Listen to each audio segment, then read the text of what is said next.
All right, what is going on, chat? Today is the day. What up, what up? Today is the day we finally look at the submission. 71 cards we're looking at today, chat. Full of twists and turns, I imagine. But we're about to, I'm just putting my gloves on here. Getting ready to look at the 71 card PSA return that we got in on Thursday, but I have been waiting anxiously to do stream today. So welcome, guys. JC, welcome. And then those of you who are watching me on YouTube, welcome. Just getting the final touches ready to go here, and then I'm gonna talk about what's gonna happen. And there's gonna be a few little wrinkles in today's stream that I think is definitely due. So we are just going to just make sure that I have all my stuff here. I got all these scans I gotta look up. So scans, graded PSA submission. All right. So now we got that. Gotta get my extra tight fit sleeves for grading. Jaden, welcome. So I think we'll start off with the smaller box, because I honestly don't know what's in what. Actually, also have to make sure that there's no personal identifiable information, or PII for short. So I don't think I've even taken out like the shipping labels or anything like that. So we got to make sure. I think we are good. So start off with the smaller box here to start. The agenda, Jaden, is to go over first the smaller PSA submission, and then we're going to go over the bigger one. And then additionally, I'm going to talk about kind of the overall game plan for today's stream. So I just have so much stuff everywhere. I have graded cards everywhere that I'm starting to put on the online store. I got singles, just like my office is an absolute train wreck. Okay. So, welcome. We are finally ready, chat. Never say that I'm late. Always on time. So, this is one of the boxes from the most recent PSA order. So how tonight is going to work is that I'm going to go through each one individually. In addition, I have documented, which I had to find on my phone, all of my predictions for what I thought these cards would get as a PSA grade. In addition, there are going to be some that if they get under a specific threshold, so I think for most of these, if any vintage, meaning Wizards of the Coast kind of era, get under an 8, so 7 or lower, I'm going to schedule a time to crack them open, and we're going to try to review them under the microscope and really determine whether or not that grade that it received warrants that 7, 6, 5, 4, 3, 2, or 1. In addition, we'll probably do the same thing for any modern that gets an 8 or under, or 9 or under, depending on the price or condition. So we're going to be cracking some slabs if we don't like what we see, and do an examination on where we can improve, chat. So if they're within the range, great, we'll still review them, but if they're severely under the range, then we're cracking them open, and we're gonna see just exactly how this is going. So this one is, I'm just going to make sure that everything is centered. So this is pretty much how the format's going to be. So I got, this one isn't from the submission, but basically we're just going to I'm going to cover it up, do a little bit of a front, do a little bit of a back, and then if we need to, you can kind of see on the screen above, if you're watching me on TikTok, you can see that the microscope above is a webcam. So you can see on screen the card that we're actually going to be looking at today. So set that to the side, and then we're gonna just see how accurate I am, chat. So let's just dive right in. And I'm hoping, I think these are, so these are grade, so I have to do it the other way, just to make sure I don't spoil. And if you guys are enjoying yourselves while we're doing this, I always appreciate the likes and shares, because all of these eventually, whenever I have the time, are going to be eventually on my online store. So, like it says below, cards all are going to be available on my website, which is galaxiagamingtcg.com, and I have to try to get at least one of these out. 1 second, just to start the process. This box is like an exact fit. Okay, so try not to cheat. Try not to cheat. Can I just? I'll literally all I need is one. Come on, all I need is literally one card, and we can start. Because I can actually start taking them out. You think gloves would be able to? Why is this so hard? There, jeez. All right. So we finally got it out. So let me get my little stopper here. That's not. I have too much stuff, chat. I have too much stuff everywhere. Okay. So I'm going to set the box to the side because I now have this able to go. And the one thing that I also mention is I always put my cards in these super fit sleeves. So I don't know if it's probably washing it out. So these are the sleeves that I use. So anytime a card that I get back from PSA immediately goes into one of those sleeves. Yeah, so yeah, I'll do that for sure, Apple. Okay, so the first card that we are looking at, so we're just going to get right into it. First edition Venomoth Holo from Jungle. And so while I have that there, I'm first going to see what I predicted this card to be. And we'll kind of keep track. I'll have to go back in the VOD and track myself, but if you guys want to follow along and tell me how right or how wrong I am, this is your chance to do so. Okay, so I have to turn that on. Okay, so we are looking for some specific holo patterns because there are a few Venomoths, and so this one is the right one. Okay, so this one was assessed as, if my finger, okay, so this one was assessed as a 9, I believe, if I have the correct pattern. So this one was assessed as a 9. So we're going to see if we're going to start off strong or not. So we're either going to get a 9 or we're going to get an 8, would be my guess. But on paper, I said 9. We're not, no takesies, backsies. So there is the front of the Venomoth. Just started, Betty, because I am a procrastinator and I stall. So you're just, and I don't know why I thought that was a 9 because there's some fuzzies on the side. So that's probably going to be an 8. I don't know why I thought that was a 9. But, because I'm seeing that very vividly, that there's a side. I don't know why I have that marked as a 9. That's definitely probably going to be an 8, but. So there is the back. And so here it is. First off, how well are we going to do with the first edition Venomoth in 3, 2, 1. The 8. Yes. So I don't know why I had that marked as a 9. so for transparency, what we're looking at, what I kind of caught during this, and I don't know if it'll come up on the microscope here. I'm going to try to do my best to see. So on the microscope, you can kind of see all that whitening on that edge there. So that is ultimately why my assumption is that it got the 8. But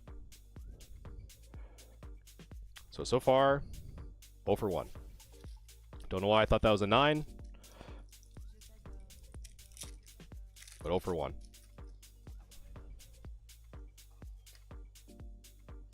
So with the vintage, like I said before, so vintage, I tend to submit if I think it's going to be an 8 or higher.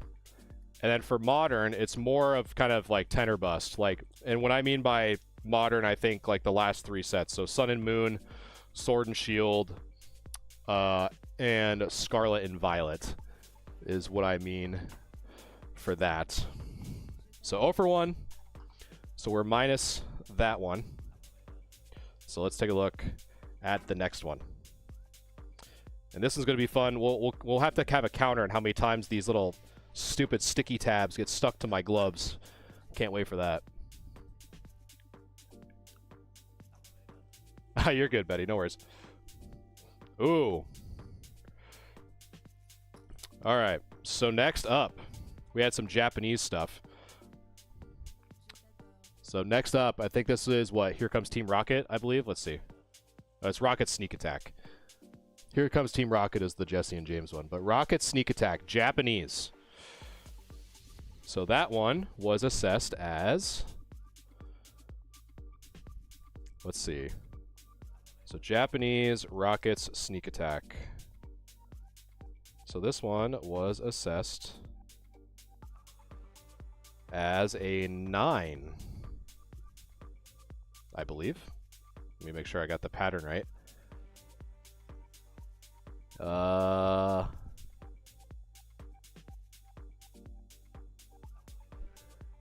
Yes. So this one was assessed as a 9.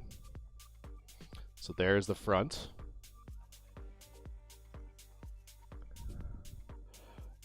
Yeah, right. And that is the back. So this one was assessed as a 9. So let's see. Rocket Sneak Attack. 3, 2, 1. And it is the 9. So we have a little bit of a redemption. 1-1. Not too bad. So the Japanese stuff, I've said it once and I'll say it again. Japanese stuff is always just in such good condition. And a lot of them I end up just submitting just because they're in such good shape. So that one was big. But the other one, I think, because it's right next to it, the other one I actually assessed as a 10. So I'll actually see if I get that correctly. Normally it's tough. Like outside of Modern, I'm a little bit more comfortable with making calls of PSA 10s more so than Vintage. So anytime with like Vintage stuff, it's like, oh, I hope that gets a 10 kind of thing. It always gets me a little nervous. Are you putting slabs in the shop too? Yeah, so pretty much everything that you're seeing will eventually go in the online store. But one of the caveats is anything that gets, so like, for example, this Mimikyu. So this Mimikyu, so all the Modern stuff I submitted as 10 potential. So I don't have pictures of them, but pretty much anything from the, again, Sun and Moon, Scarlet and Violet, Sword and Shield, like the last 3 generations, my assumption was that they're going to get a 10. So this one, I'm hoping this Mimikyu would get a 10. And so if it doesn't, then most likely, so if this gets an 8, for example, I'm going to crack it open, and we're going to see why we got the 8 or whatever. Because in most cases, you know, people love this card raw, and I'd rather just sell it raw versus just sitting in my case as a PSA 8.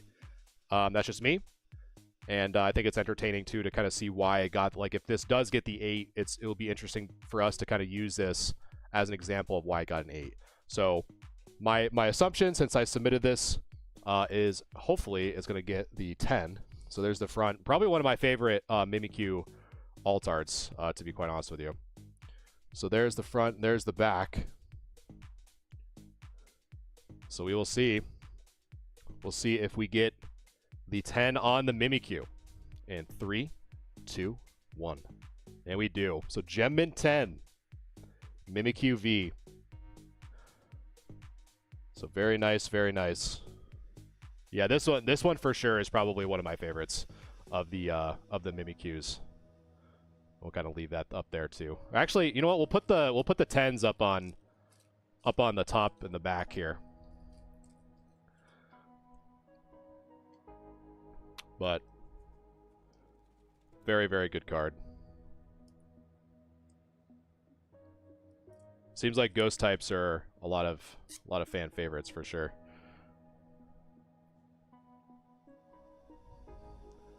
Yeah, I think you mentioned that a few times. That's gonna, I feel like that's gonna be elusive, but hopefully not. Hopefully it's not too elusive.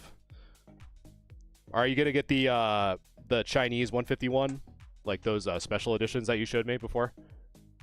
We'll put that down here. Put it a little bit closer so you guys can see it on stream.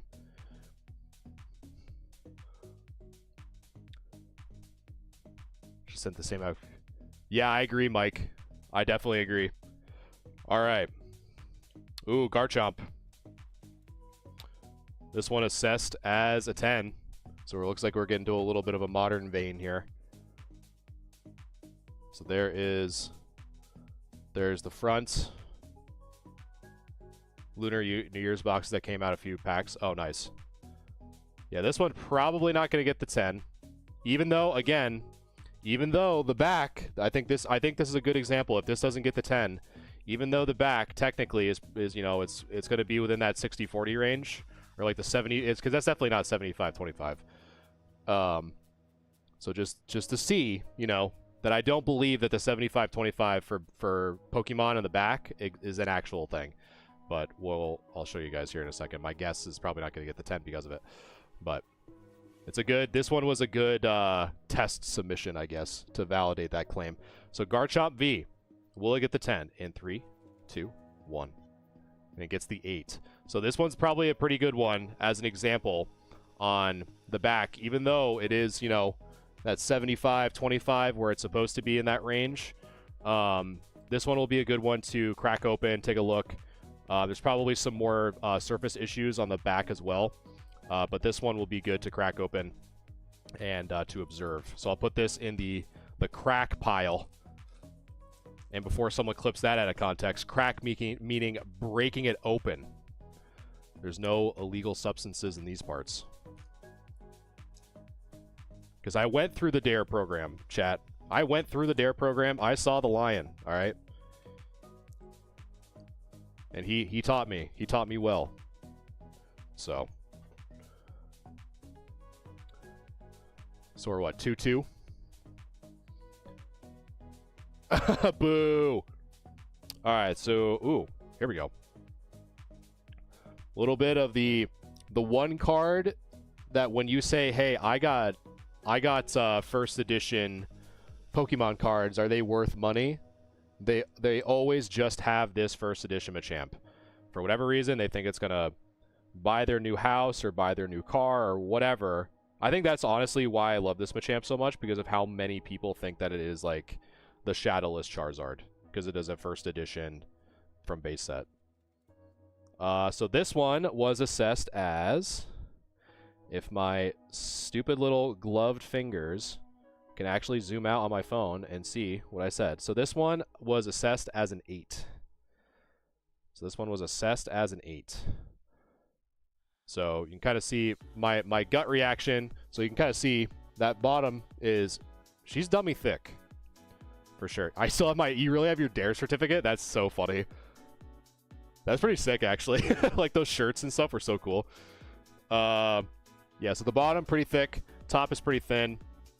So I think that's why you kind of see, too, the bottom is pretty thick, as well as the top is extremely thin. So this one I assessed, I believe, as an 8. So we will see. We'll see if the centering gets us or not. So Machamp in 3, 2. Wait, where is it? Oh, sorry. There we go. 3, 2, 1. Is a 9. Well then. I mean, if anything, I'd rather be wrong in the right direction, chat. But that is pretty off center. So yeah. So here you go, chat.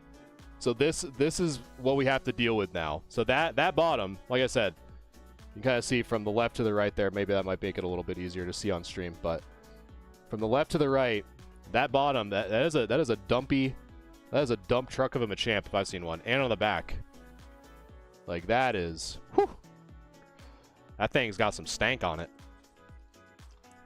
So I guess being wrong in the right direction, we'll take it. We'll see that. We'll take that as the grader having a good day, chat. They're like, man, I remember I bought my first Lamborghini. You know what? We'll put that over here too. We'll put that on the 9 side, I guess. We'll have the left side be the 10s, and the right side be the notable 9s. Yeah, 1, 2, 1. It's like I'm like a because what? Yeah, like with the last stats, what, like wrong but in the right direction, I guess. So we got So what, I got two right so far, I think. Because we got the Mimikyu right, we got the Sneak Attack right, we got the Venomoth wrong, and we got the Machamp wrong, but in the right way. Alright, so this one, this one, let's see. So this one was assessed as a 9. So this one was assessed as 9. So this one was what? Rocket's Trap. It's a nice foiling right there. Those 3 little dots coming out of the Rocket's head there. Yeah, like what Betty asked before, all these eventually are going to go up on the website, so definitely, it's going to take me a little bit, but definitely keep track. So there's the front. There is the back, assessed as a 9. Will we get said 9? Let's find out. So the Rocket's Trap, Japanese.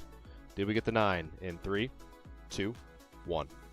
Got the 8. So there's probably something wrong with the surface somewhere that I missed. Would be my guess. Who knows? Maybe that might be... And there is one that I missed. I see it. You probably can't see it on the back there, but there is. I feel like I would have saw that, but... It's basically, there's a little bit of a dent there. It's tough to know if I didn't do my due diligence or not, but I can see how that got an 8. Juan, thank you for the roses. What's going up, brother? That was a combination, for whatever reason, of what's up, brother, and what's going on. Couldn't tell you why. Maybe I was just stunned that I somehow missed a bump on the side of the card. I'm actually going to look at the scan here, see if it shows that or not. Because I felt like I would have not submitted that if I saw that, but it's so weird. Like, there's some stuff that I just end up seeing better when it comes back. I don't know. It's weird. But then it, like, leads me the question, it's like, was it there before? Whatever. I'm not a big conspiracy guy, but my guess is that I probably just missed it. But... And here we go. The thing is stuck on my hand again. I swear, like, that, like, if someone made gloves, like, throwaway gloves that were, like, static resistant, I would buy a truckload of them. Like, unironically, I would buy a truckload, because it is the most annoying thing to try to whip those things off my hand. Alright, so this one is the other Sneak Attack. So this one was assessed as the 10.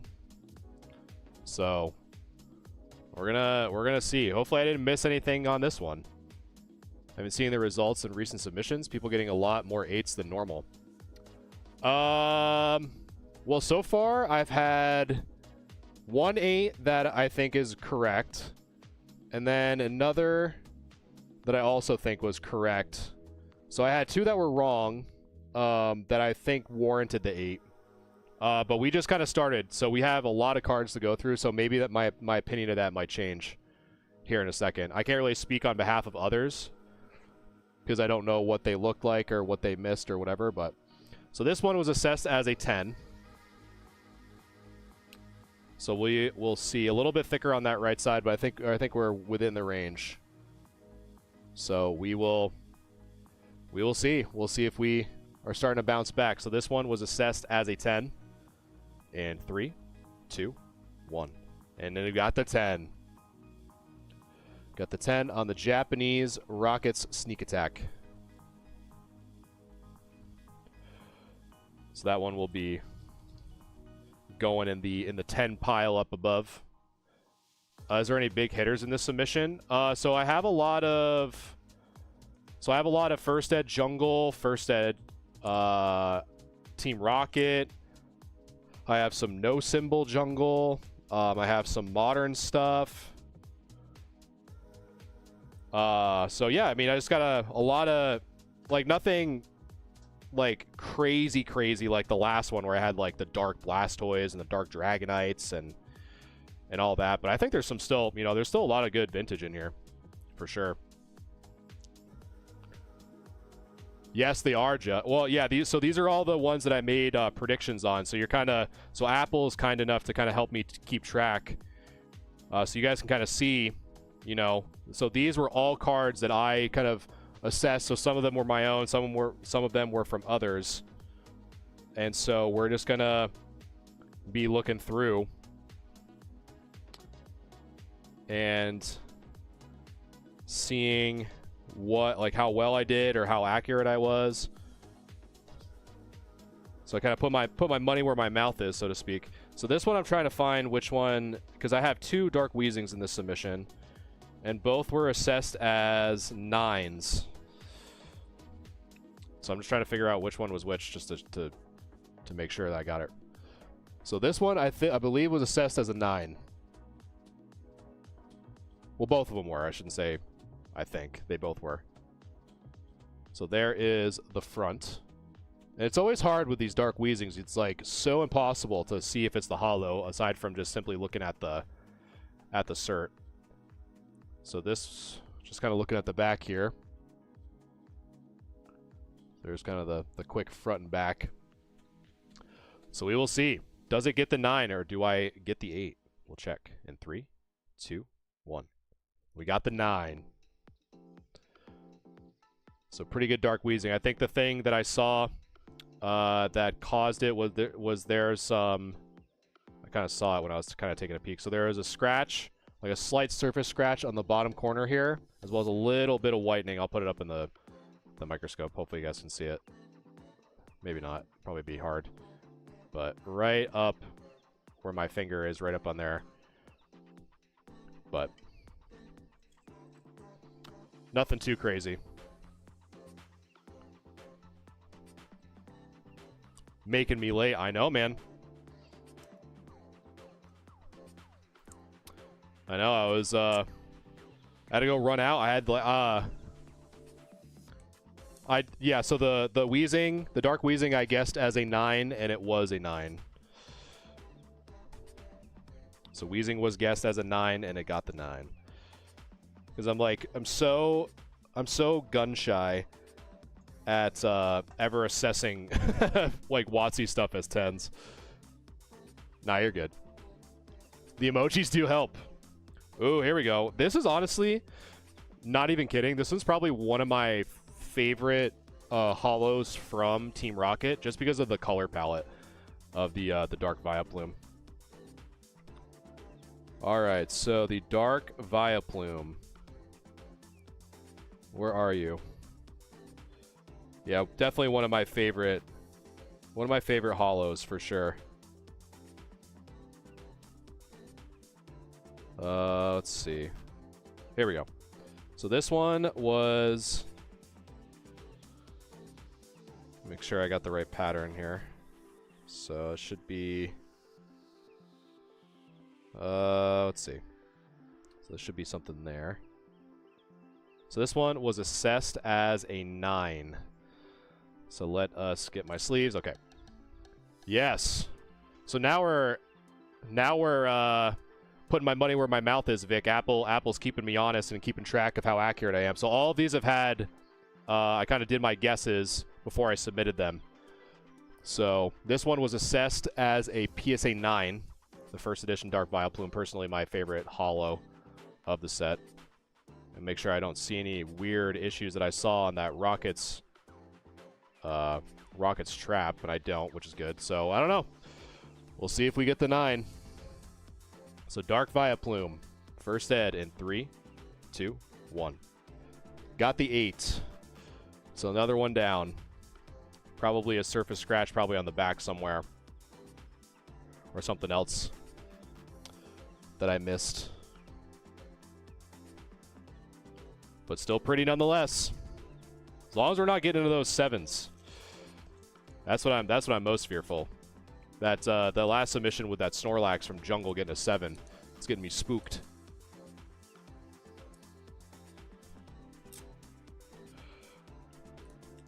And again, all these are what you guys are seeing as well, with the exception of ones that I decide to crack open. So to preface, if there are any cards that are, so from WotC, if there's anything 7 or lower, I'm going to crack it open. We're going to do, it's going to probably be in another stream because I literally have 71 cards that we have to go through. Is we're going to crack them open and see and really examine how it got. So, like, if there's a card that gets, like, a 5 or something, and I assess it as an 8, obviously I want to crack it open and do my due diligence to see why it got a 5 or whatever. So we're definitely going to be doing that for sure. All right, so next up we got some non-hollows.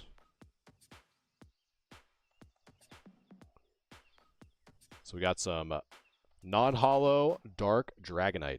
So it is not the error. This is unfortunate. This one is assessed, I believe, as... because there's not really, like, any identifiers. So this one, I think, was... let me see. This one actually might be able to tell me here. Yeah, so this one was the one assessed as an 8. Because there's a little bit of whitening in that bottom right corner. So this one was assessed as an 8. So there's the front. And there's the back. And again, for some of these, even though this one's probably not going to be crazy in terms of, like, a return, and we got the 8. So in terms of, like, a return on investment, again, if there are cards that I'm kind of, like, on the fence about, again, I like to submit them still and try to, you know, continue to learn and improve, because obviously I do grade review and stuff like that, so I guess that's my way of doing professional development, if you will, making sure that I'm keeping honest and improving my own skills so I can kind of, you know, help you guys out as much as I can, you know. That's why I do it, so. Because again, for vintage, pretty much anything 8 or lower, I tend to lean more towards submitting than not. If I think it's going to be over an 8. So here's the other Dark Weezing. Again, both of these were assessed as a PSA 9. This one's got a little bit of a hidden swirl there by the head. And for those of you who played Pocket, Weezing is no joke. Rain, thank you for liking the live. Appreciate you. So there's the front. One of the hardest cards to ever see if it's actually hollow or not. There is the back. Pretty clean, but there is a little bit of some whitening in the bottom right and the top left, so that's probably why I thought it was going to get the 9. So we'll take a look. Did we get the 9? In 3, 2, 1. We did. So both Dark Weezings, first ed, got the PSA 9. And I've said it before, I really do like grading vintage, only because I think it's very interesting to me. Like, this Dark Weezing, right, came out in the year 2000. A 25-year-old card is still being assessed as a mint card, right? Like, it survived binders, it survived packs, it survived all the elements for all these years, and then ultimately getting encapsulated as a PSA 9, which I think is, again, I personally think that's pretty impressive. So I tend to like grading, like, personally, I tend to like grading more vintage than modern. I like collecting modern when I do. I honestly prefer collecting modern as its raw form over graded, to be quite honest with you, unless I, you know, if it's going to be like a PSA 10 or if I think it's going to be a PSA 10, I'll obviously grade it, but I prefer, for my personal collecting, I prefer to collect ungraded for that type of stuff. All right, so next up is the Dark Dugtrio. So let's take a look. So Dark Dugtrio was assessed as an 8. And I always thought as a kid that this was like the only time I ever really thought about the lore, as the Dark Dugtrio bursting through the bedroom. I thought this was the Diglett or the Dugtrio that burst through that one house in Cerulean City.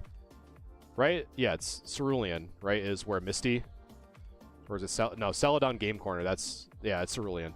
So the Cerulean house, I always thought that this this Diglett was that. So this one was assessed as an 8. There were some print lines by the one on the right. I don't know if you can see that on stream or not, but... So there's the Dark Dugtrio. This one's unlimited. Make sure I got that one. Yep, so that one's the unlimited one.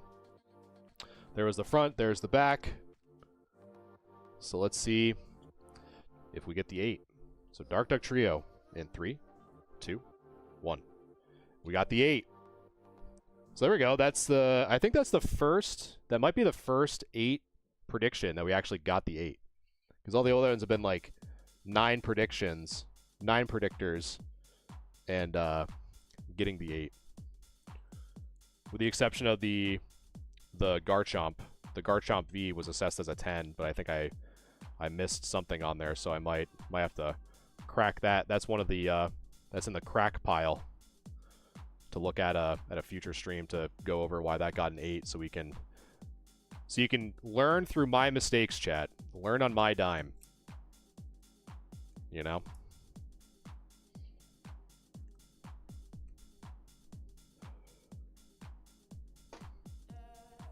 So hopefully you guys are enjoying yourselves so far. If you are, I definitely appreciate you guys sharing or liking the live. Definitely means a lot. I always like sharing these returns with you. It definitely took a lot of willpower, chat. It definitely took a lot of willpower to not open these up on my own. They're sitting in my office for like 3 days. And I was kind of like when SpongeBob was at Sandy's house saying I don't need the water. That was pretty much me saying I don't need to open it. I don't need to open it. Yep, there you go, Apple. We actually have 2 victims currently of the cracked slabs. Or no, it's just the one. It's just the one. This one's the one that's going into the cracking it open. Yeah, Mike, it was tough, man. It was tough. All right, here comes Team Rocket, first edition. So that was the one I was misremembering the name of. So here comes Team Rocket. So this one was assessed as a 9. So we'll see if I get another 8 on this one.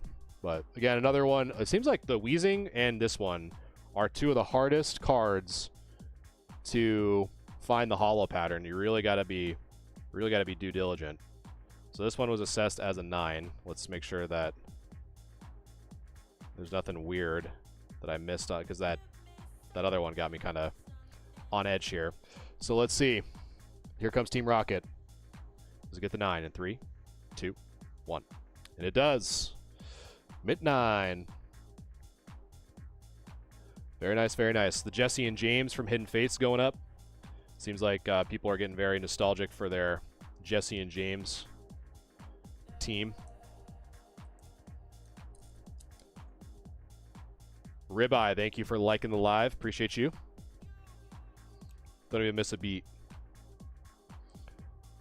But I think you have this as a 10, don't you, Ribeye? I think you do. I think you got it out of one of the mystery boxes, I'm pretty sure. Way back in the day.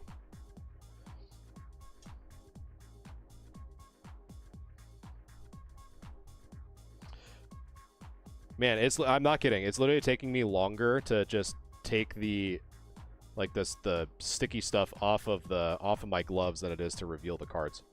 That's crazy, bruh. Man. Oh, it's unlim. Ooh. This one was like, boy howdy, this would be great if I got it as a 10, but I don't think I assessed it as a 10. Let's see, what did I assess it at? So this one was assessed as a 9, but this one, chat, this Rainbow Energy is probably one of the hardest cards to get as a 10, just because of how much foil there is, and look at all that. That is insane. Because there is just so much holo on this card, and it is extremely difficult to get this as a 10. My guess is a 9, so I don't think it's going to get the 10, but it was like, well, if it gets the 10, I'll definitely be a happy boy. But my guess is that it probably won't. So let's see. Do we hit the jackpot, chat? Rainbow Energy, does it get the 10? I know, Mike, I hear you. Probably get the 9, though. In 3, 2, 1. And it gets the 9.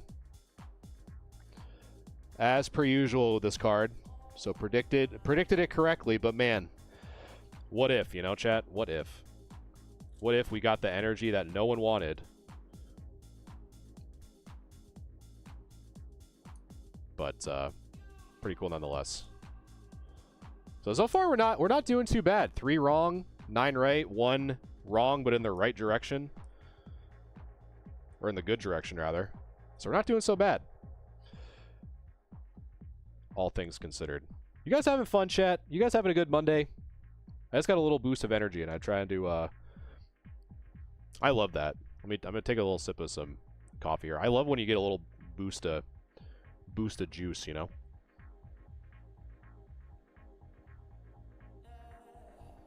Hopefully you guys are good. I'm chilling. Looking at some cool cards with some cool homies. You know what I mean? The OGs. Ooh, here we go, chat. Another Dark Raichu. So I think we looked at how many? I think we looked at 2 of them, right? On the last submission. I think I had 3 Dark Raichus. Was in the last 2 submissions that I had. Dark Raichu being one of the first secret rares.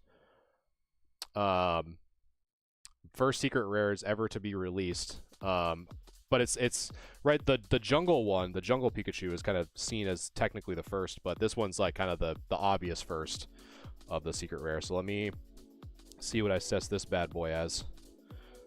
Yeah, I'm right there with you, Mike. I love watching people do their grade reveals and stuff. Because basically, like, you're kind of like, you already know what you're getting. You know what I mean? Like, it's basically opening like crazy packs back to back to back, and really it's the thrill of what the grade's going to be that's like the excitement. So this one was assessed as an 8. This one's got the this one almost has like duty hollows. And why do I say it has duty hollows? Well, I don't know if you guys can see that line. That Raichu could not hold it in. So we got what we're going to coin here. We got the Duty Hollow Error Dark Raichu. You heard it here first. 1 of 1 Duty Hollow Dark Raichu. So there's the front. And there's the back. So this one was assessed as a PSA 8. So let's see. The Duty Hollow Dark Raichu. In 3, 2, 1. It gets the 8. So predicted 8 gets the 8. With the crazy Duty Hollow print.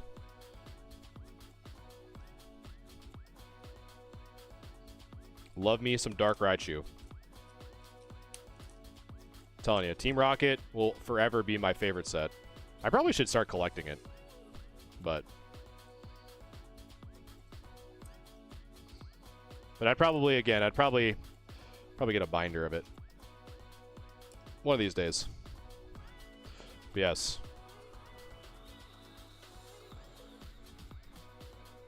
So if you're still here, Apple, we got one more right. I'll have to keep track of my own too on where you're at. My man Apple, the real life data tracker.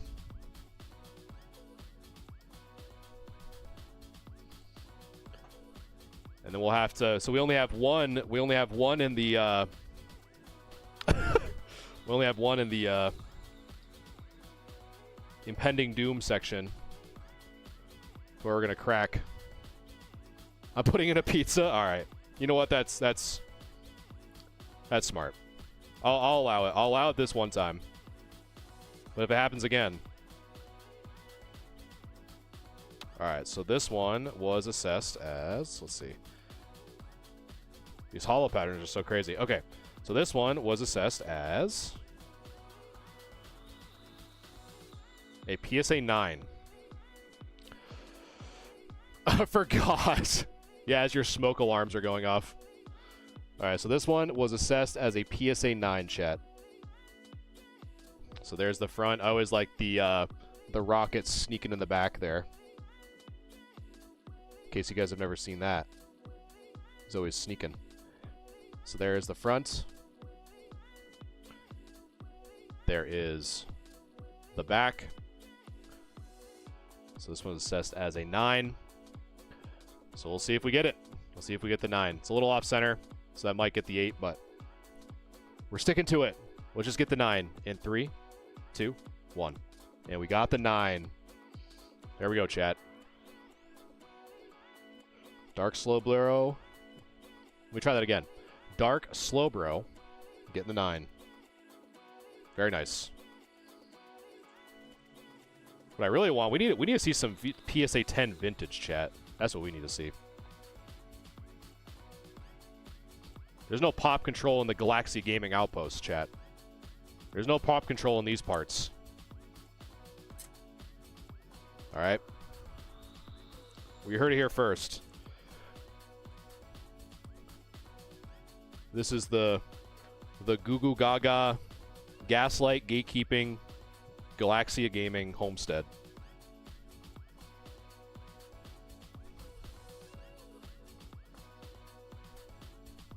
Not to be confused with Galaxy Gas. It's a lot of PR stunts we had to do for that one. Because my name is not Little T. All right. Here's the other non-holo Dark Dragonite. This one also assessed as a PSA 8.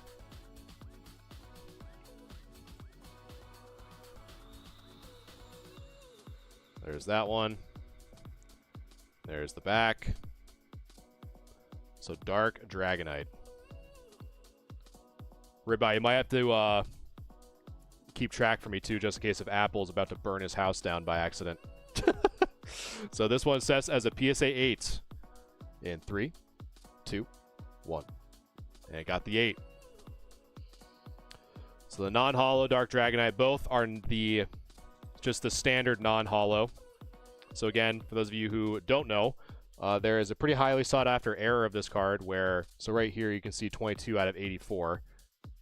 Hopefully you guys can see that on stream. Or 22 out of 82, sorry. So 22 out of 82. The holo one will actually have, and I don't know, it's somewhere in here, but let me see if I can find it. There we go. So the holo Dark Dragonite has the 5 out of 82. And so there are non-holo variants that actually that were supposed to be holo, but ended up getting the non-holo treatment. So those ones are pretty sought after.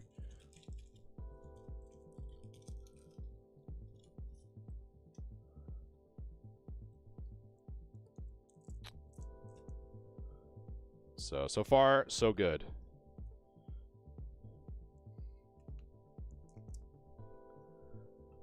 All right, so guys, and we have so in this little box we have 4 cards left, and then we have the mega box that has at least 60. No, because this one, because what we're at 12, 13, so 13, 16, 17 cards. So the rest are going to be in the other box. So this one's the smaller of the two. Ooh, another one that is highly sought after as a 10. Very, very difficult to get as a 10, which is the Dark Magneton. You know what, Betty? I hope my internet also doesn't go down. You and me both. You and me both. Alright, so there is the Dark Magneton. Ooh, I almost accidentally sneaked it. I almost sneaked the grade. So this one was assessed as... so this one assessed as an 8. This one I think had a lot of, and these are it's very notorious for these Dark Magnetons. I don't know if you can see it, but this one had some pretty significant print lines. So this one's a really good example on how much print lines can impact the overall grade of a card. So hopefully you guys can see that. I'm gonna try to do my best to kind of shimmer it a little bit without exposing it too much. I don't know if you guys can see that or not.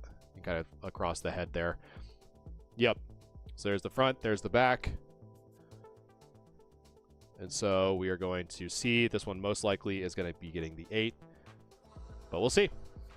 We'll see if we get the 8 in 3, 2, 1. Yep. So the near mint 8. So those print lines are a really good example on how much it can really impact the card. So actually, let me see. This one is going to be good to actually look under the microscope just to show a little bit. So that actually is a really, really good shot of the print lines that I'm talking about. So you kind of see right there above the magneton there.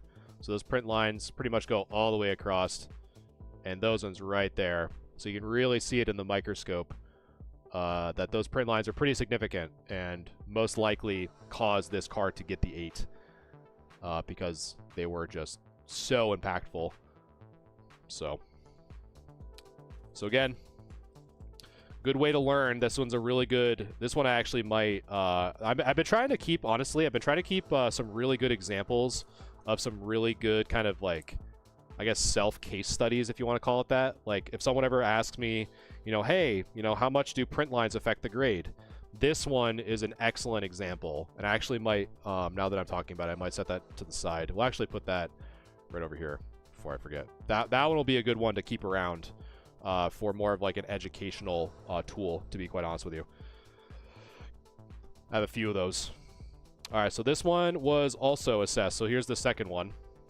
So this one's also assessed. This one has a little bit more scratches kind of going across, aside from just simply being print lines. So there is the front. There is the back. So we'll see if this bad boy gets the 8 as well. So that's what we're looking for. So we predicted 8. Will we get the 8 for the Dark Magneton First Edition? Hopefully we get the 10. Hopefully the grader was having a good day. 3, 2, 1. Yep, so another 8. So both assessed as 8s, both came back as 8s. So again, very like the Rainbow Energy, the Dark Magneton is probably at the same level in terms of difficulty in getting the 10, because the Dark Magneton and the Rainbow Energy fetch a pretty premium price for a PSA 10, just because of how difficult they are to get as a PSA 10. Very, very difficult. If I can find it. Where'd it go? I had it somewhere. But anyway, it's somewhere. Alright, so 2 more in this little box. So the other Dark Slowbro. Chat, we got full other box we have to go through still. So we are in it. We're in it for the long haul. Because I can't keep looking at that box and not knowing what's inside. So we're here until the very end. So this one was assessed as a 9. So the Dark Slowbro assessed as a 9. Nice little swirl in the corner there. Perfectly placed. That's well, if you guys are with me, I'm with you. So we got the 9 prediction on this Dark Slowbro. There's the front. There's the back. And it's kind of nice, too, because you guys get to kind of see a little bit of a sneak peek on some of the stuff that's going to be going on the online store in the next week, the next few weeks here. So you guys kind of have a little bit of a sneak peek. So does this get the 9 in 3, 2, 1? Gets the 8. So this one got the 8. Nice little corner swirl there, though. But not correct on that one. So probably, let's see if there's anything that sticks out at quick glance. No. Nothing's sticking out on that one, to be honest.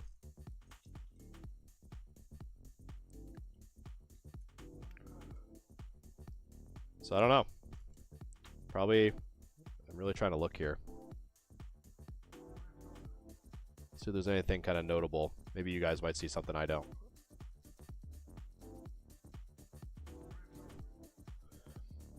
Let's see, maybe the bottom, I guess, on the front. Some whitening on the bottom there. I don't know. Not too far off. Nothing I'm incredibly worried about. Again, it's always good to try to know why cards got certain stuff. Okay. Some more pull tabs stuck to my hands, chat. That's what we really need to start. I'm telling you. Start that counter. Like, look at this. I stuck my hand in the trash for a second to throw these in there, and they're stuck.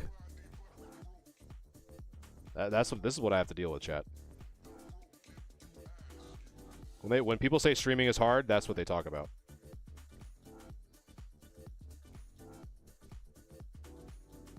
So I'm literally like just having to flick them underneath my little trash can.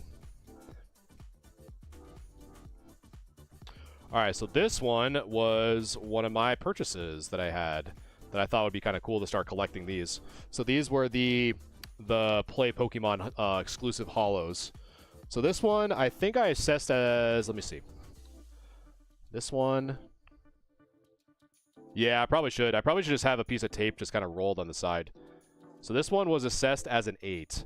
So these ones I kind of liked to collect. I thought it'd be kind of cool to have these graded as I come across them to get 8 or better. Just to have them as display pieces, to be honest, at my office, at my work.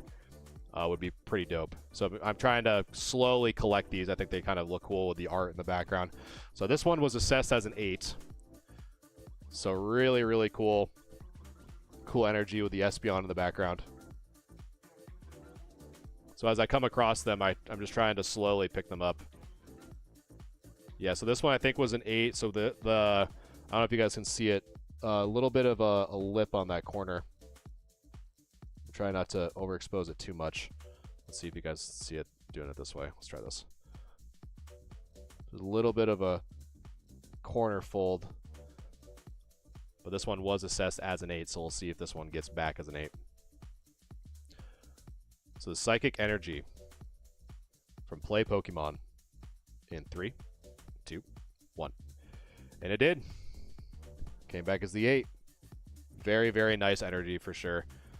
Kind of that, like, it's not like even shattered, it's almost like cut, like precision cut hollow. Looks like someone just kind of took a blade and went across the front of the card. Very cool. So far Apple's helping me keep track. So far we have one that was wrong but in the good direction. So I think I predicted one as getting like an 8 and ended up getting a 9. So that's what that means. We had 15 correct, 4 wrong, and 1 that was wrong that we're going to actually crack open and do a little bit of a deeper dive as to why it got the grade that it did, which was it was the Garchomp V from Astral Radiance. So we're going to be cracking that open at a later date.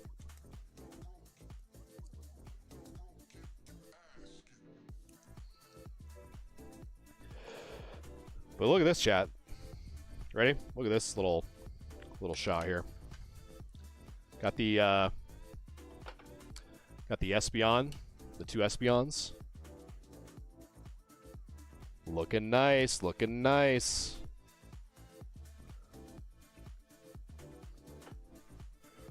All right, so that one was the small one. So chat, just to show you, right? And if I can get, so this was this box. So we just finished this one, right? So it was just a little guy. Now we got the big mama, the big daddy. It is like, this is literally PSA the long way. This is PSA the long way. Like, I can't even, like, look at this. Let me see if I can, hold on. Right, so we have, and there's the packing slip. It was in this one. So we gotta take that out. I don't want to get doxxed. So here's the, if I can sneak it around. So this one's the Big Daddy. So we got all these slabs. So we are, when I say we are just getting started, we are just getting started, chat. We got a lot more to go through. And Apple, if you're feeling over keeping track, I definitely would not blame you. If you want to go eat your burnt pizza, I definitely don't blame you.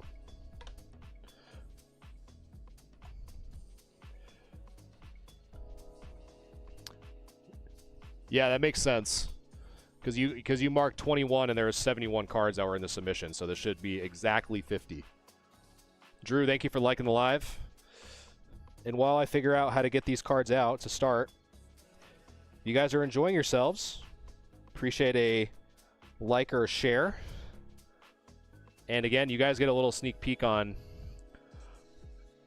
some of the cards that are going to be up on the store.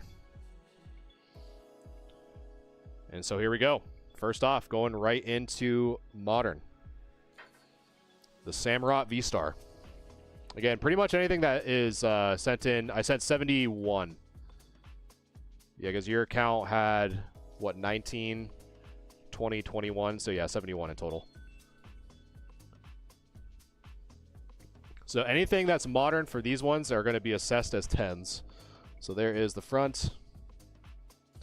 There is the back. Pretty straightforward, pretty self-explanatory. No whitening on the corners on that bad boy. So we'll see. We'll see if we get the 10 on the Samurott in 3, 2, 1. And we did. Nice little 10 play right there. Add that to the 10 stack on the side.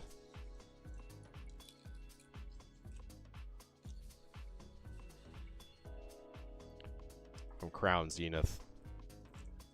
Crown Zenith was such a good set. I mean, it is still a good set. It's not like it came out 10 years ago, but 2023.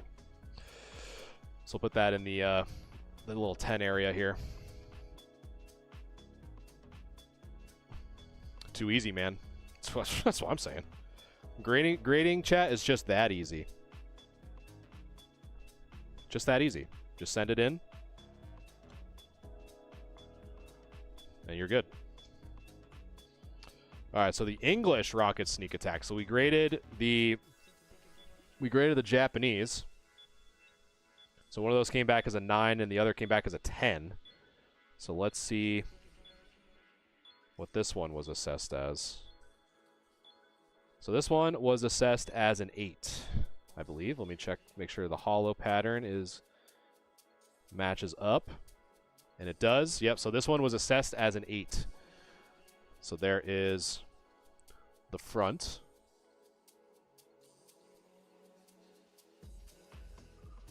So there's the front. Dude, that'd be so sick, Apple. Yasui, what's going on, man? So there's the front, and there is the back. So this one assessed as an 8. Do we get the 8, or are we wrong in the right direction? Hopefully we're wrong in the right direction, but we'll see. In 3, 2, 1. We are spot on. Predicted the 8, and we got the 8. So far, so good. Again, 8 for me, 8 or higher for Wizard of the Coast stuff. I'll take that all day, every day.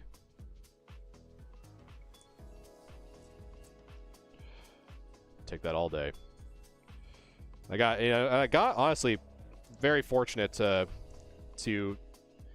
even have the opportunity to grade some Team Rocket stuff before that new Destined Rivals comes out. So definitely pretty good on that. All right, Dark Machamp. So Dark Machamp was assessed as... So this one was assessed. Let's see. This one was assessed as a 9. So this Dark Machamp was assessed as a 9. So there is the front of that bad boy. First edition. The hammer means that I am going to be cracking the card open. And we're going to look at it at a future stream to figure out why the heck that card got the grade that it did. So this one, so we had a little bit of whitening there on that bottom right, and potentially some there on the top left, but the top left one is very, very, very minimal, if, well, practically non-existent. So yeah, this one assessed as a 9. Do we get the 9? In 3, 2, 1. We got the 10, chat! We got the Gem Mint 10 on a vintage card. Will you look at that? Dreams do come true, chat. Wow. We got the 10 on the first edition Holo Dark Machamp. We are feasting tonight, boys. Let's go. We'll take that. Take that 10, baby.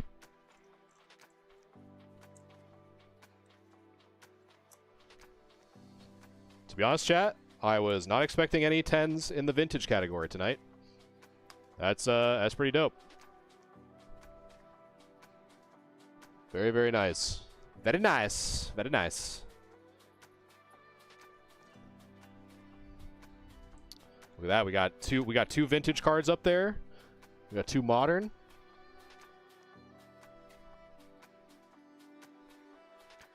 We're on our way, chat. 564. There we go.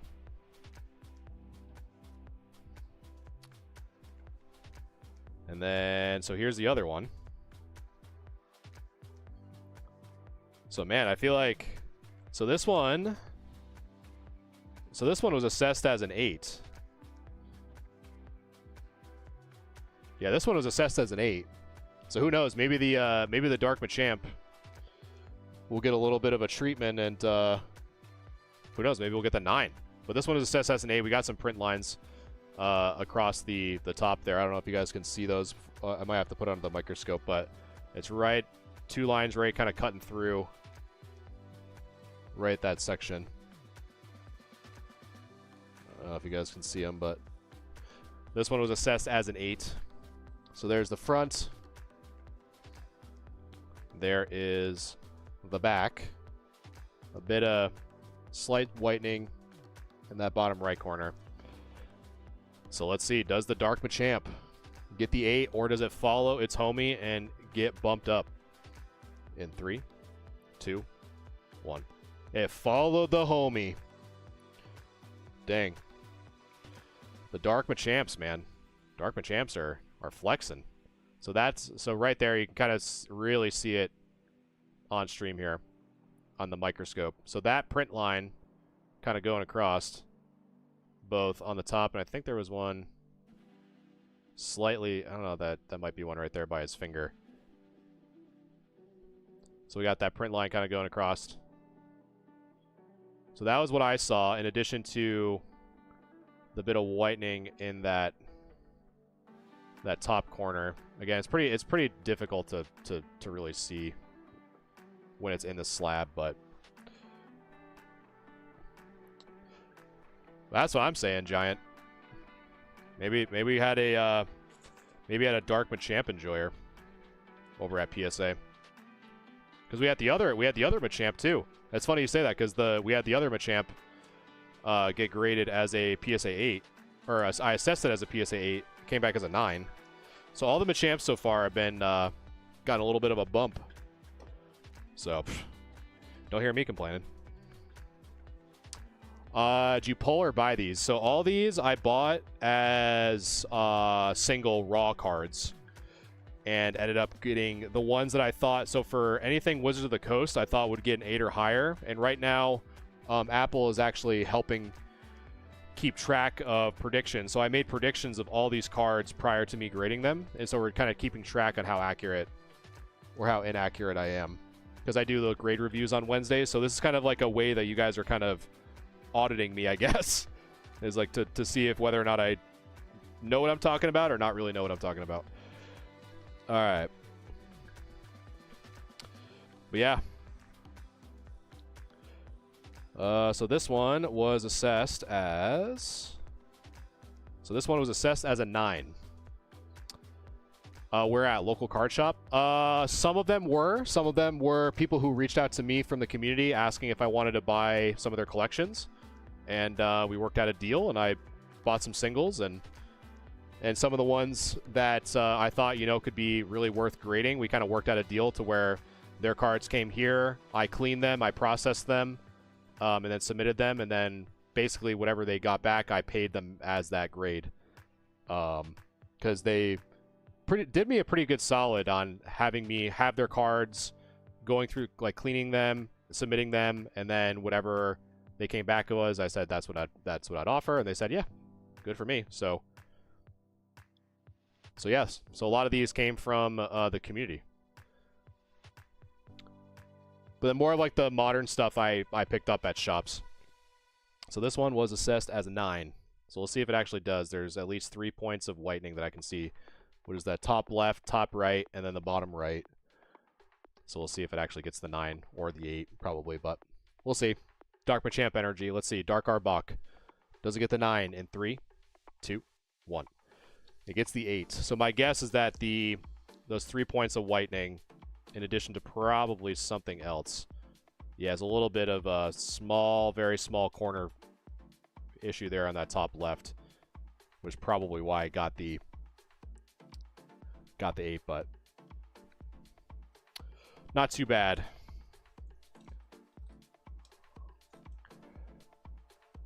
So I was thinking 9, got the 8, most likely because of those little bit of corner issue on the top left, in addition to the whitening on the top left, top right, and bottom right corner. My stats, no! Not my stats. It's all right, chat. We'll rebound. We're thriving. We're thriving and surviving. All right. Next up, the Dark Golbat. So this one was assessed as Golbat. Where is my Golbat? So this one was assessed as. I always have to look for like a very particular hollow pattern to see. So this one was assessed as a 9. So this one was assessed as a 9. So we have two Dark Golbats in this submission. So there is the front. That one looking pretty good. And then the back. Yeah, all these cards were in such good shape. And there's the back. So let's see. Does the Dark Golbat get the 9 in 3, 2, 1? And it does. Dark Golbat getting the 9. Very nice, very nice.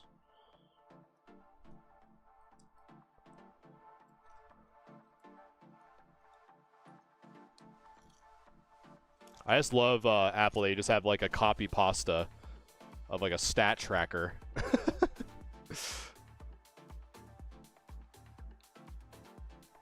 Just spamming that copy paste. I love it. I appreciate you doing that very much. Definitely helps me keep track of what's going on. Alright, so that one was the 9. I'm running out of space, chat. I gotta find where to put all these cards. That's good for now, I guess. Alright. So next up, we have the Dark Gyarados. With a nice little swirl in the bottom right there. Let me see. This one was assessed as a 9. So we got the Dark Gyarados with that nice corner swirl. Again, big old fan of the big old fat swirl, so that one's pretty good. So yeah, this one was assessed as a 9.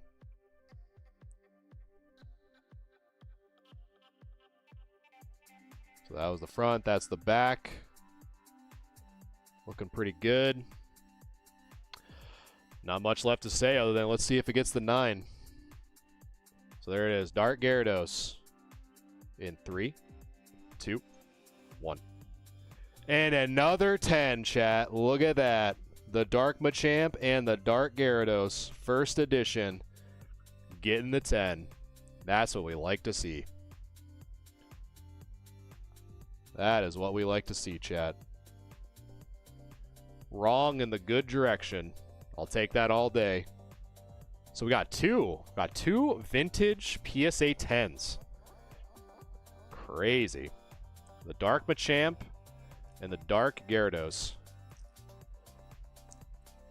I'm about to give the PSA Greater a universe. You kidding? That's what I'm gonna give. I'm glad you liked that that Snickers that I snuck into the submission. The Greater's not him when he's hungry.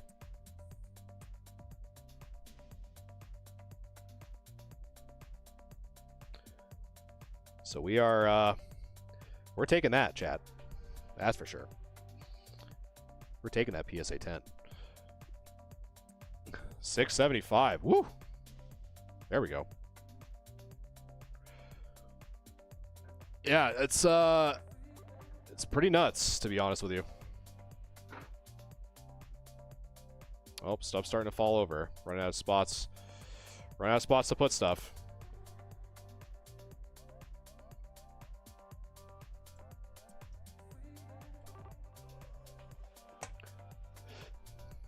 Yeah, that was a good one. Oh yeah, that Dark Gyarados was very nice. All right, so this one was assessed as,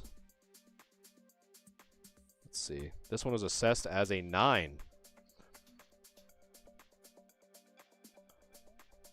So another swirl by the eye there, pretty cool. This is Dark Hypnos assessed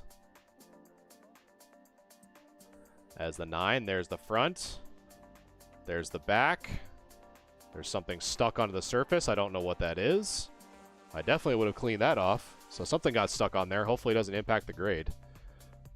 So we will, we'll see if that actually gets the 9 or that weird substance gets us screwed. And there we go. We got the 9.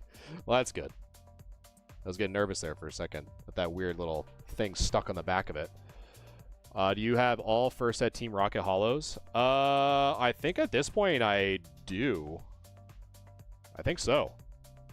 I'm trying to think. I have the Charizard, Blastoise, Alakazam, Machamp, Gyarados, Vileplume we looked at tonight. We have the Sneak Attack. We had the Here Comes Team Rocket. I guess so, yeah. I think so. Dark Slowbro we have. Gonna sell it as a set? I don't know. I don't know really how well, like, selling. I mean, if someone was interested in buying the set, probably, but I probably wouldn't list it at first as a set. Because for me personally, I find selling sets a lot harder than selling them just as singles. But oh yeah, we got the Dark Golbat, we have the Arbok, we have the yeah, I think I do. I think I have all the Rocket stuff as hollow, the hollow first set graded. Yeah, we have Dark Dragonite, we have a few of them.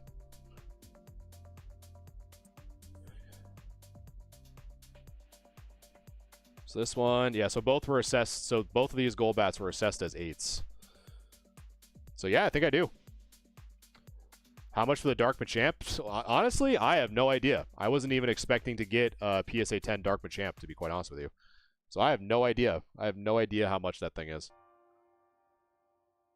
Honestly, I don't even, because this is my first time even looking at these grades, so I haven't even looked at prices on any of it. But I will say that most of these, you guys are kind of getting a little sneak peek. Most of these are going to be uploaded to the website for sale, so you guys are getting a sneak peek here. So this one assessed as an 8. Does the Dark Golbat get an 8? Let's take a look. And 3, 2, 1. Guess the 9. There we go.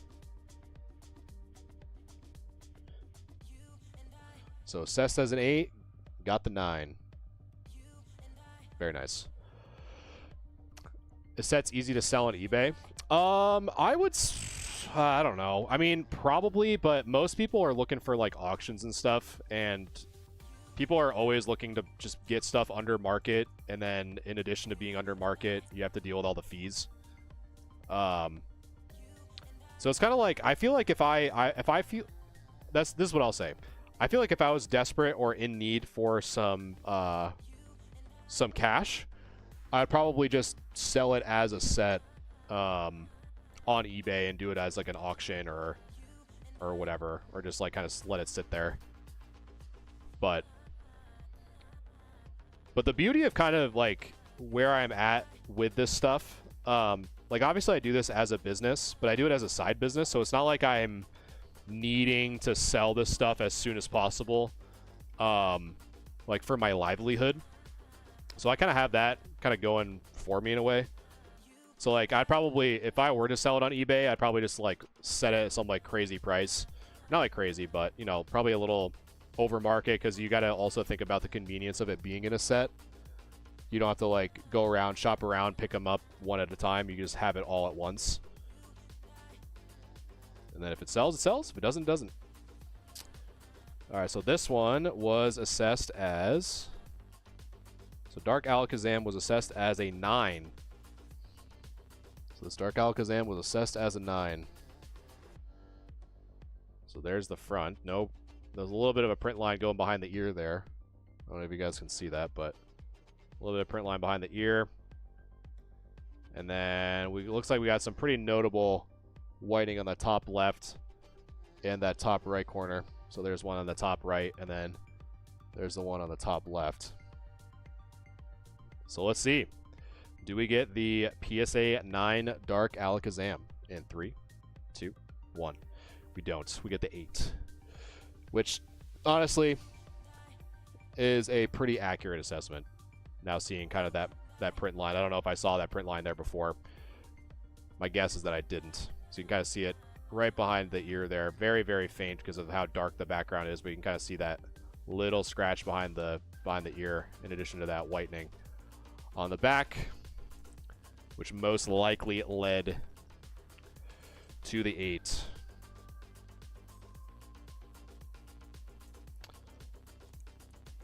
But Dark Alakazam. It's a good one. 8 pile getting pretty big over here, chat. And we are nowhere near halfway through. So hopefully you guys are in it for the long haul as much as I am. Because we're cruising. We're cruising now. We got our cadence going. Alright, so this one. So this one was assessed as a... I'm trying to look for a notable... Where was the other one? So this one was assessed as a 9. So Dark Arbok. This is... With that, how I feel about the Alakazam is probably going to get the 8. But again, same thing with the whitening on the top corner, so this probably will. But this was initially assessed as a 9, this Dark Arbok. So there's the front. Sounds good. And there is the back. So we'll see. Does it get the 9? The Dark Arbok. Probably get the 8, but we'll see. And 3, 2, 1. And it gets the 8. So the Dark Alakazam and the Dark Arbok got the back-to-back 8s. But it's alright. We still got a lot to go.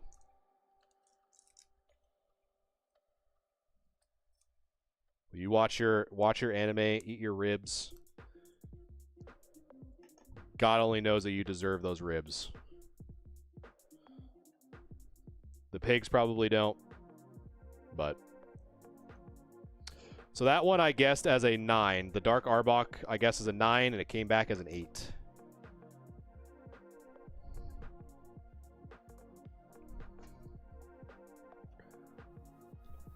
All right, here we go. Let's see. So do you think PSA is making it harder to get 10s and 9s? Yeah, the 2 10s were great. I mean, so far, I mean, just looking at what Apple has kept track of, most of the predictions have been correct. So I mean, not entirely. I mean, there's like some of the ones that have gotten 8s, like, kind of like there's probably a few that would be nice to kind of crack open to see a little bit closer. I do have at least one that I'm going to be doing that for. But for so far, like, I personally haven't had any that have been like astronomically bad. So like for example, this one, let's see, this one's tougher to find a. This one I have 2. Oh, so this is a no symbol. That makes it easier. So the no symbol Victory Bell. So this one was assessed as an 8, for example. So the Victory Bell no symbol error. So there's the front. And there is the back, a little bit chunky on that left side. But not bad. So yeah, so this one, for example, I assessed as an 8. So if it gets the 8, which it does. So this one, you know, thought it was going to get an 8, came back as an 8. So I think really the only thing that I guess to comment on that, I guess just really seeing, you know, when you see multiple points of like very defined whitening, you're getting very close to getting it an 8 if there's anything else wrong with the card. That's kind of lessons learned from tonight. That's probably the biggest one so far, to be quite honest with you.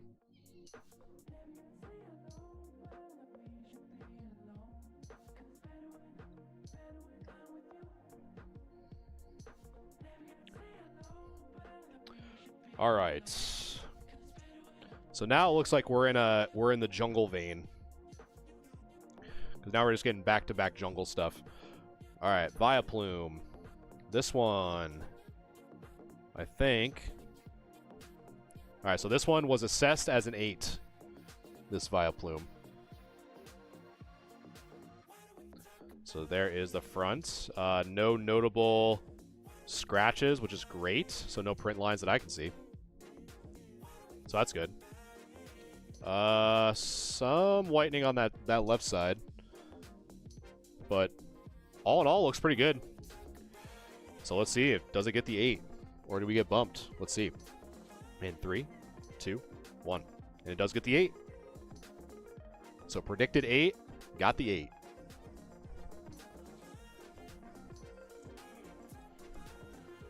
So far we've had, I'm just going to look and check my own stats here. So we have 5 incorrect, but in the good direction.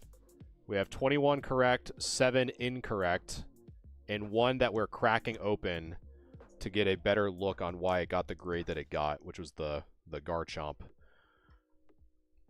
So far so good, chat. So far so good. At least I think so. Like I said, I think anything like for vintage, if it's 8 or higher, I'm digging it. So next up we have the Wigglytuff. So this one, let's see. This one was assessed as a 9. So we'll see. We'll see if we get the 9 on this one. So let's really take a look on this one. So right now, I'm not seeing any print lines, which is good. Looks well centered on the front. A little bit of silver on the bottom, though. Kind of hard to see because of the holder. Let's see.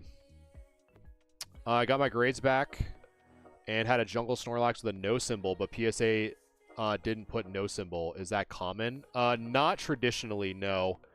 But I probably would say that they do. That's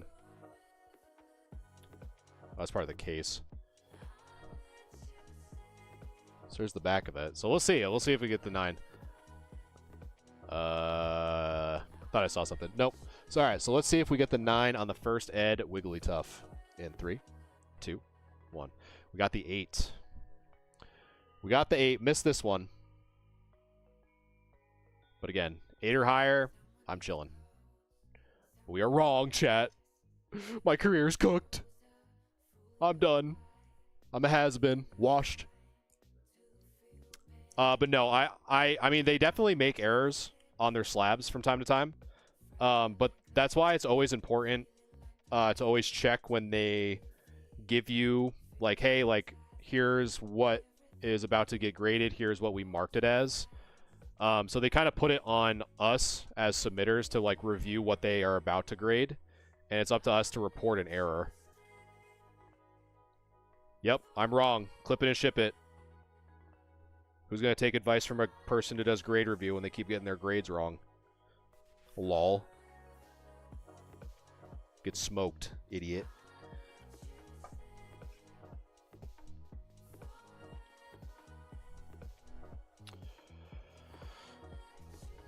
Alright, so another Dark Alakazam. This one was also assessed as a 9. So 2 Dark Alakazams assessed as 9s. So the first one we missed. We got the 8 on that one. But let's see if we get the 8 on this one. So there's the Dark Alakazam on the front. Looking good, looking clean. There is the back. Tad bit of whitening on that top left corner. I don't even know if you can see it on stream, but there it is. So back looking good. Front looking good. Let's see if we get the 9 in 3, 2, 1. And we do. Take that. PSA 9, Holo, First Ed, Dark Alakazam. I miss saying that, chat. I will not lie. Being able to say holographic first edition versus SIR or IR. I'm a old boomer. I love me some Holo First Ed. I don't know what it is. I genuinely think that they should bring it back, but how Pokemon print stuff, they probably couldn't even keep up with it. I personally think that bringing back first editions would be a good way to kind of help alleviate some of the pressure of having everything being at the same price, because Pokemon barely does reprints, if ever. The only time they really do is like when they have those World Championship decks. But that's just my opinion. I'm sticking to it, chat. I think first editions are a good thing. What do you guys think? Do you guys think first editions are a good thing? I think so. What the hell do I know? Venomoth. So this is the no symbol. So no symbol Venomoth. This one was assessed as an 8, I think. Let's see. Yes. Yes. So this one was assessed as an 8. So there's the front of the no symbol Venomoth. Dude, a first edition Umbreon VMAX would be sick. That's what I'm saying. I think they should. I don't know why they don't. I genuinely don't. All right, so we got some whitening here. We got some one on the bottom right there. One on the bottom left and some whitening on that top right corner as well. So we'll see. This sounds like an 8 contender. So yeah, so mine says no symbol. Right there, you can see it saying no symbol. We'll see if it gets the 8 in 3, 2, 1. Gets the 7. So that's honestly probably pretty true. But again, it's under. It has not met the threshold. So put another mark for the hammer, because this one is going under, boys. This one is getting cracked.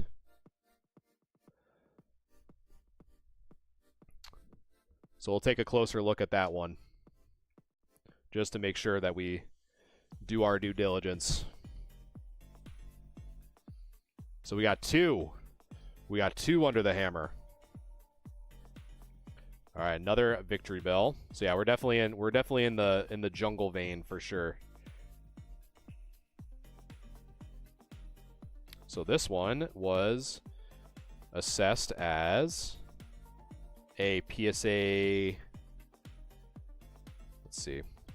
It's always tough for these older ones because it's like some of the holo isn't very identifiable. So it's not that. So there's another First Ed Victory Bell in this submission, but I gotta see. Here we go. So this one? Yes. So this one was assessed as an 8.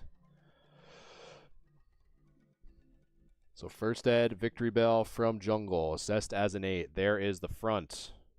Looking good, looking sharp. And there is the back. Do we get the 8?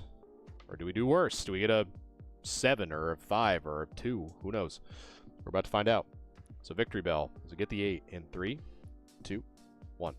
And it does. Gets the PSA 8. So that one is correct. My sleeves are getting all over the place.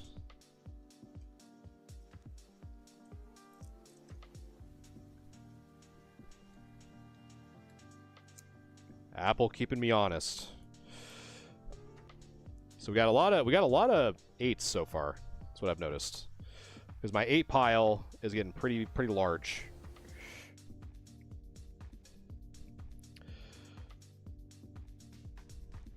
So far, like, you know, only having two of the hammers. So far, so good. 5 up is crazy, Giant. I definitely agree. All right, here's another 8 contender. So here's the other Victory Bell I was looking at. There's the front. There's the back, a little fat on the bottom, so I think the 8 prediction is probably going to be correct. But we'll see. We'll see if it's correct in 3, 2, 1. Got the 8. Another 8 for the Victory Bell. Yeah, I hear you, Giant. That's like, that's in grading, that's the only direction you want to be wrong in, is doing better than expected. That's for sure.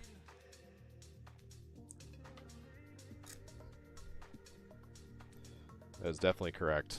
Want to be wrong in that direction. All right, so far we are 5 up, 24 correct, 8 wrong but accepted, and 2 wrong that we're actually going to crack open and learn from.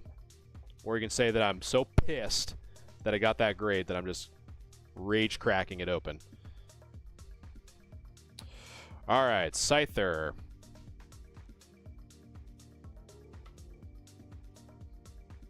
Let's see. No symbol Scyther. What are you assessed as? No symbol Scyther assessed as an 8, right? Yes. So this guy assessed as an 8. Hollow looking pretty clean. Looking pretty good.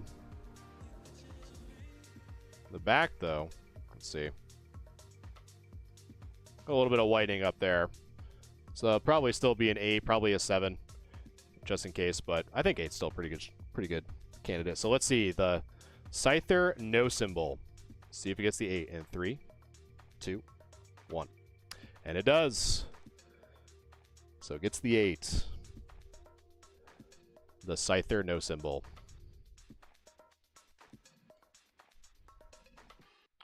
So far, so good, chat. We'll take them. We'll take them.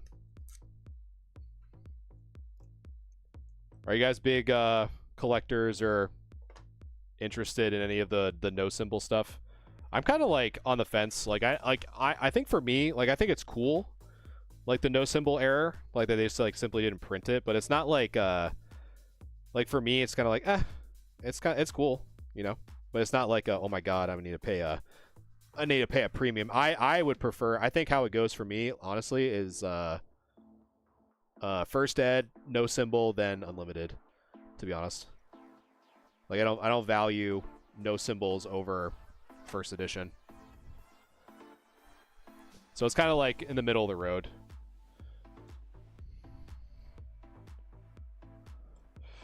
All right, another Venomoth.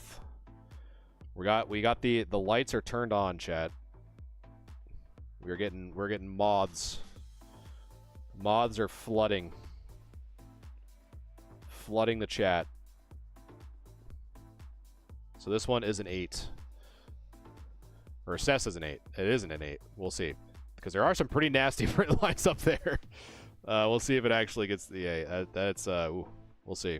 And we do have some silvering on that left side. I think this one, to be honest, I think I had a note on the impact of the silvering. So this one, I think, let me check. Yeah, this one I had a note of the silvering. So this one will be a good one to have as another example. Because I had one, it was the Dark Magneton. So there's the front. There's the back. The back, same thing, was looking pretty similar to that Scyther that we just saw. So let's see. Let's take a look at the First Ed Hollow Venomoth. So assess as an 8. Do we get the 8 in 3, 2, 1? PSA 7. So my guess. So this one I'll probably I don't know. This one I might crack, but I also kind of want this to be as an example of the significance, because the print lines are good in the sense of like dictating an 8, but that one, the silvering is kind of nice. To kind of use as an example. I don't know. You know what? I'd say put the hammer marker on it. Put the hammer marker on it, because I think that might be good to still crack open, but then keep the slab ID, and that way I can artificially inflate the market of making first edition Venomoths as PSA 7s. Just keep grading the same card over and over and over again, getting 7s over and over and over again. That's how you do it, chat. That's how you flood the market with PSA 7. So both the mods, the no symbol and the First Ed, got 7s. So my grader loved Machamp but hates mods. So that's good to know, chat. So whenever you submit to my guy, submit your Machamps. Do not submit your mods. Oh, here we go. The big boy. Everyone keeps talking about Big Man Blastoise, but what about Big Man Snorlax? So this one, he has a hollow on his toe. So let's look at Snorlax grippers. So that one was assessed as an 8. So Big Man Snorlax assessed as an 8. So no, very faint scratches by the hand there. He is Batman, man. But this one does have some pretty significant, I don't know if you guys can see it on stream, but it has some pretty significant silvering on the left. So there's not much in terms of scratches that I can see. We do have a little bit of whitening on this right side. So 8 might be might go into the 7s, but I don't see any major scratches on the hollow, so we might be good, but we'll see. So predicted 8. Do we get the 8 in 3, 2, 1? And we do. So we get the 8. So silvering does have an impact, but the hollow kind of saved it, unlike the Venomoth. Yo, J-Man, what's going on, man? Right now we are going through a 71 card PSA submission. And currently, one of my moderators, Apple, is helping me keep track. So all these were kind of predicted. I made my prediction on what they would get before they went out, and he is helping me keep track. So the finger up is mean I was wrong in the right direction. So if I thought it was a PSA 9, I got a 10. That's what that means. The 26, or the green check mark, means that I was spot on. The red is that I was off by, it sounds like, for the most part, it sounds like I'm off by 1. And then the hammer is I was so off that I want to crack it open and look at it with you guys on stream to learn on why I was so off. So that's what it seems like it's turning out to be. All right, so back to modern. So this one assessed as a 10. The Suicune V. So all the modern stuff, there wasn't any, pretty much there was no wiggle room. It's either a 10 or bust. This one seemed pretty good. It was, like, the corners were phenomenal. Oh, okay. That makes sense, because I probably assessed that as 8, yeah. So yeah, this Suicune is pretty clean. So I'm hoping the 10. We'll see if we get it. So Crown Zenith, Suicune V. Does it get the 10? In 3, 2, 1. And it does. So Suicune V getting the Gem Mint 10. Very nice, very nice, very nice. put in its moment of glory in the microscope there.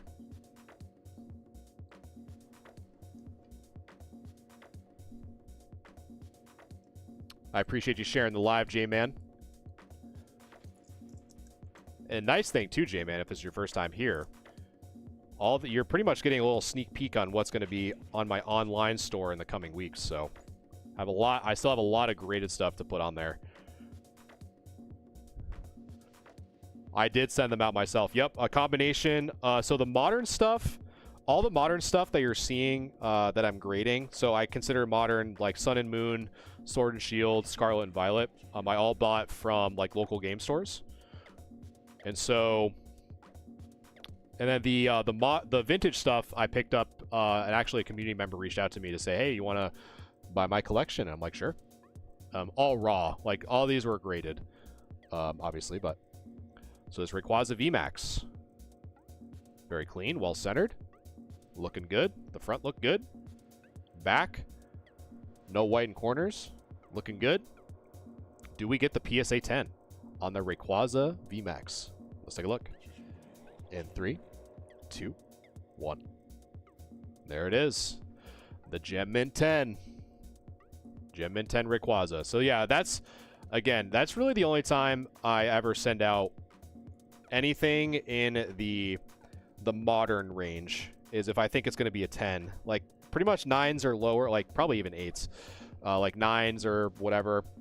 I traditionally plan on cracking them and just selling them as raw, to be quite honest with you. And my playlist is going to be over here soon. I'm just going to change the music here. Got all nice and quiet, chat. Now it's so what's up, guys? What's going on? Here we go.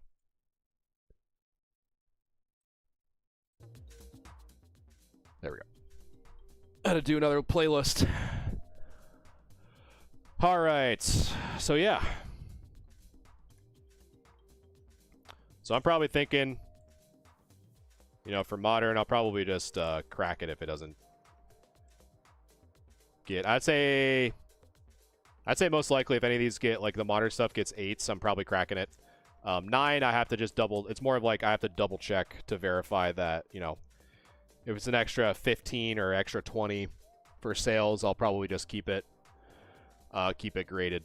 But if it's like, you know, 10 extra, I'll probably just crack it and sell it raw. Thoughts on tag? This is no jab at you. This is probably the third, fourth time I've talked about tag. I think my really quick, because like you can look at some past videos that I've made on my discussions of that.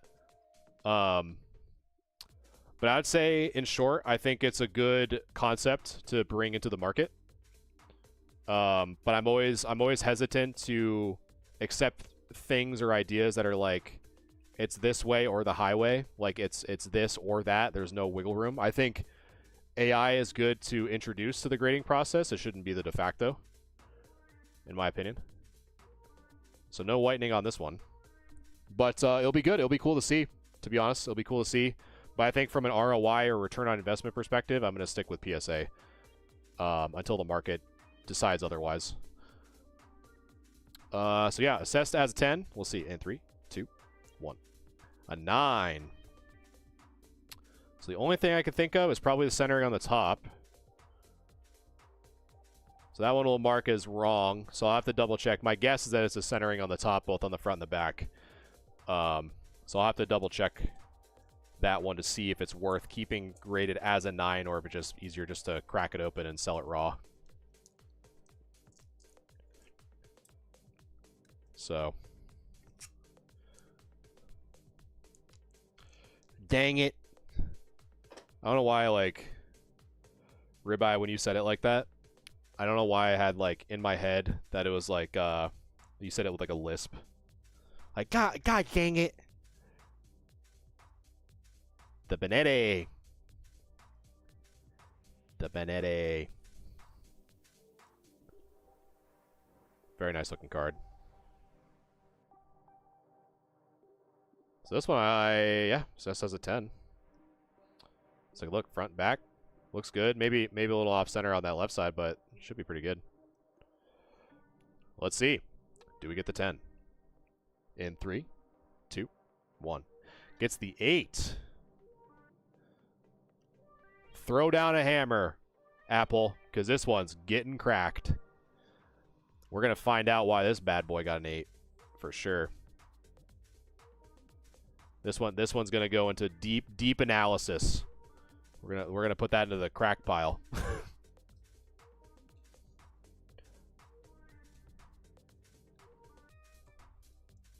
Yeah, I can definitely see right heavy, but it's like I definitely think it's within that range, like within that parameter. But we're gonna take a look. We're gonna take a look under the microscope. So that is getting the hammer. What's crack-a-lackin'? I'd say at most probably a 9, but I feel like when I crack that and look at it, definitely have to take the ruler out and verify the centering, like what you're saying. All right, next up, the Miraidon EX. This one I really like, to be quite honest with you. I'm a big, obviously, with my aesthetic. Which one was it again? That one was the Benetti GX. I don't know if I'm saying that correctly, but you know, I'm just gonna call it the Betty GX. It's Betty GX. Got an 8. But the Miraidon, this one, big fan of like the cyberpunk aesthetic. This one's a little heavier on the right, but it's definitely within that range for sure. So let's see. Do we get the 10 on the Miraidon? Let's take a look. And 3, 2, 1. And we do. Gem and 10. Well centered, looking good. Looking fine, like a box of wine. What number? The number on the Betty GX was a PSA 8, if that's what you're asking.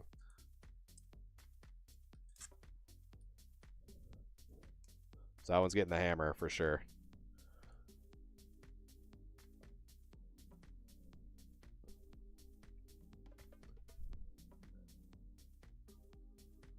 The world may never know, Riley. I gotta have my chat active somehow. Oh, card number? Card number was Sierra Victor 61. Sierra Victor 61.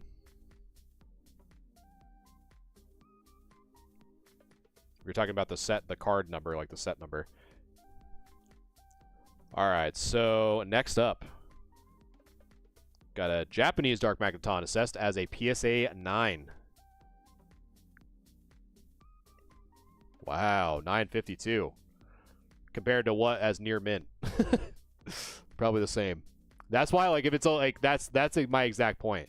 If it's like a PSA 8 goes for 952, it's just like better just to crack it and just sell it raw, because no one's gonna want to like, oh cool, I got a PSA 8. No. Yeah, swirl. That is a nice fat looking swirl, huh?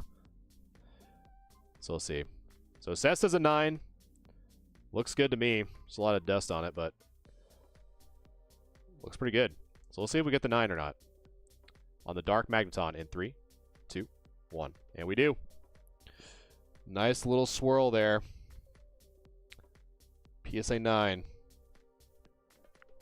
Doing a little zap cannon action.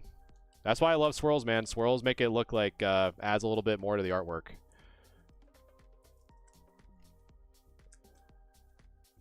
Very nice. Hey, we hit the 30 mark. So 30 right so far. So 30 right and 13 wrong. And then 5 wrong, but in the right direction.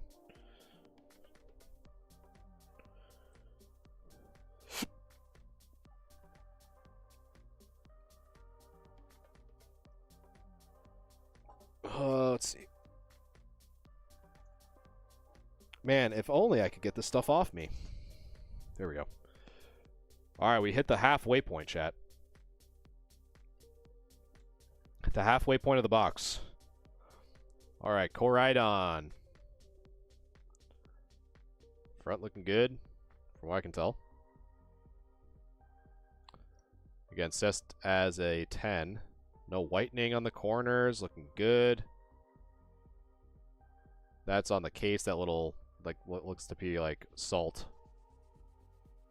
But yeah, I mean, looks good to me. I don't know. Assessed as a 10. We'll see if it gets a 10.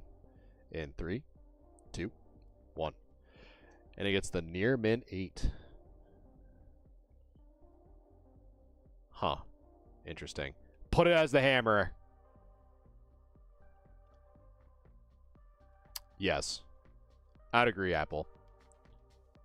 Put it as the hammer, brother. This thing's getting cracked. We're going to see how that got an 8. Yeah, that's kind of how I do it too, Apple, to be quite honest with you. Like, yes, like, I was wrong in the right direction, but I still need to, you know, still assess it as, you know, let's improve and figure out why I thought it was worse than it should have been. Are PSA cases UV rated? That's a good question. I think they are, but I also don't know. I don't want to, like, say, like, oh, yeah, they're UV protected. Bring it on to the beach with you or whatever. Like, oh, let's go take this Reshiram out to the Florida beach with me and put it, like, next to me tanning. Like, I don't want to tell you to do that. I think they are, though. I think they're UV protected, but I would definitely double check.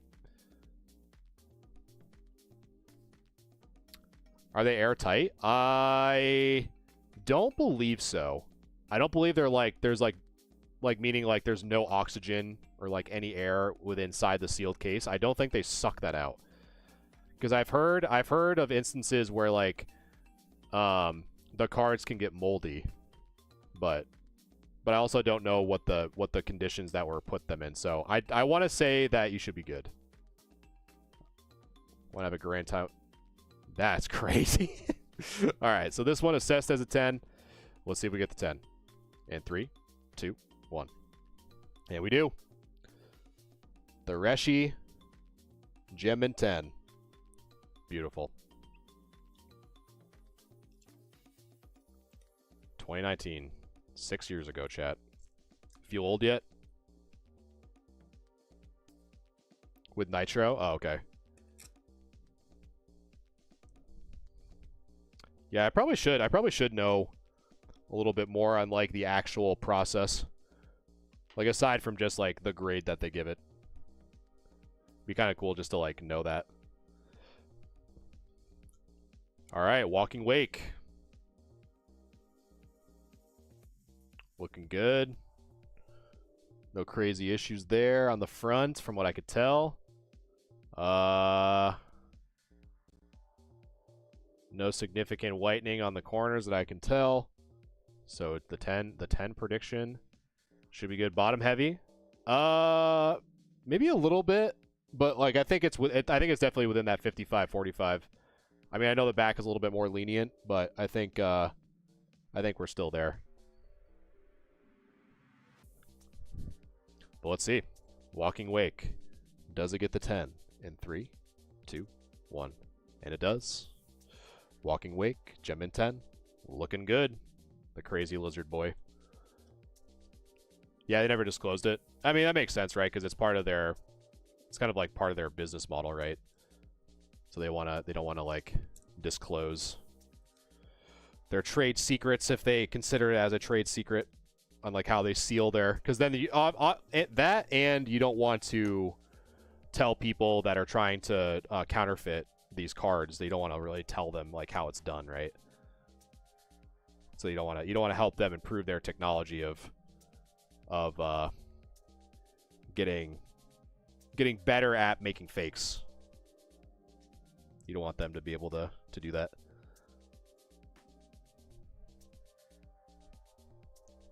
All right. Let's see. I'm gonna do this. I think Giant said this. I don't know who said this, but we're gonna try the tape method because these sticky things that I keep talking about.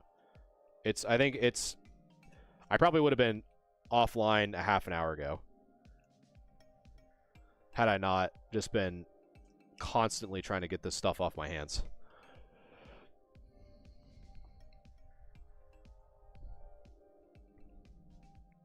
Alright.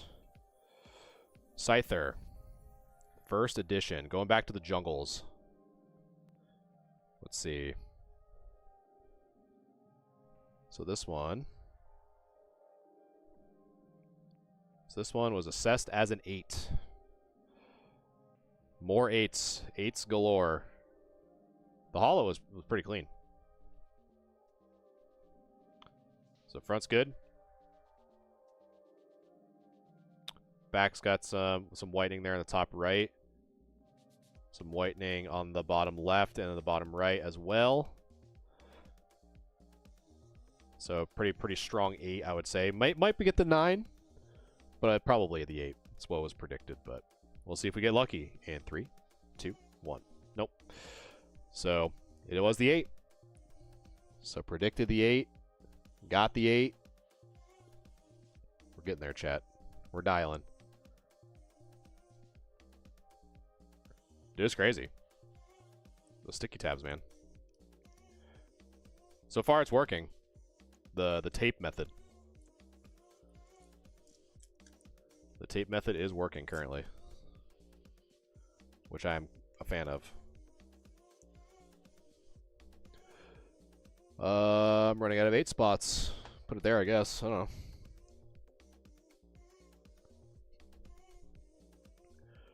All right. Another 8 predictor. And more Scythers, like the 3rd or 4th Scyther tonight.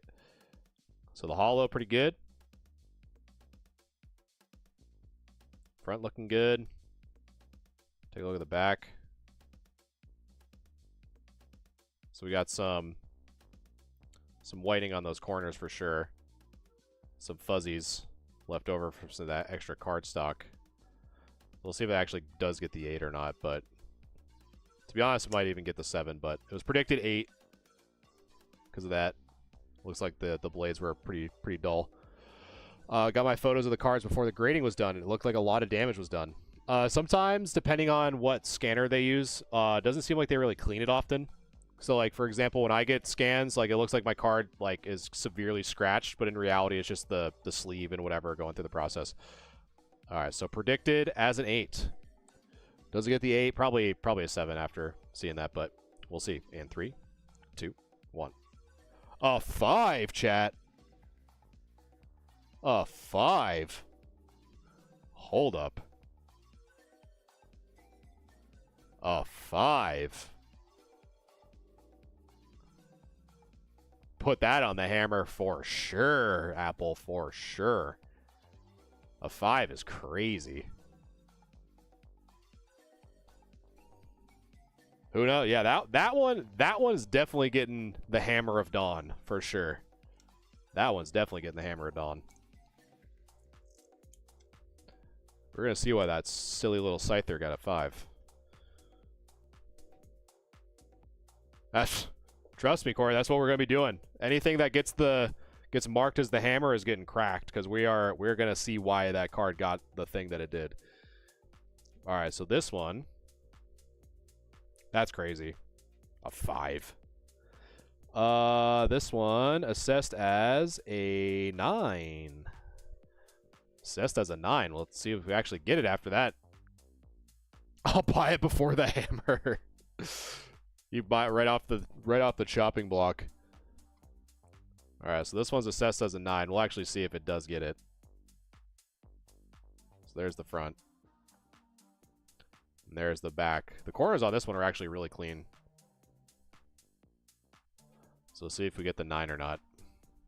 But so far it's been either an 8 train or apparently a 5. So we'll see. It gets a 9 in 3, 2, 1. And it does. It gets the 9. The no symbol Pidgeot. Oh, I do too. I love how if you guys have ever played Pokemon Stadium, how they pronounce it. Oh, it's Pidgeot. It's Pidgeot.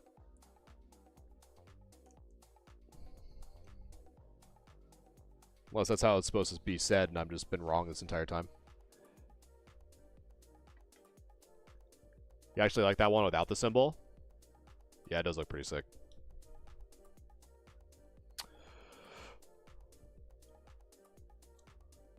All right, next up, let's see. So many cards, chat. I'm not complaining, but boy, oh boy, there are a lot. Let's see.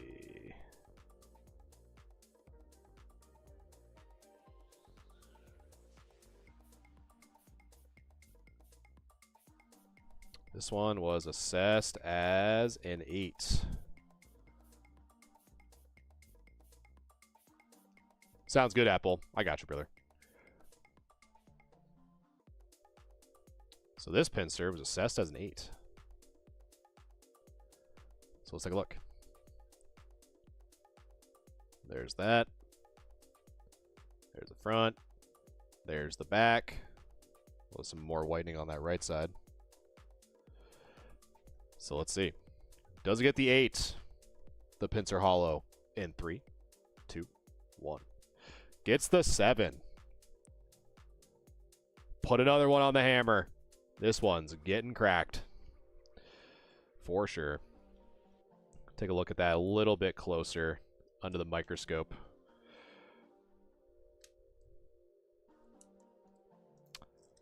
We don't want 7s, no bueno. No bueno on that one, chat.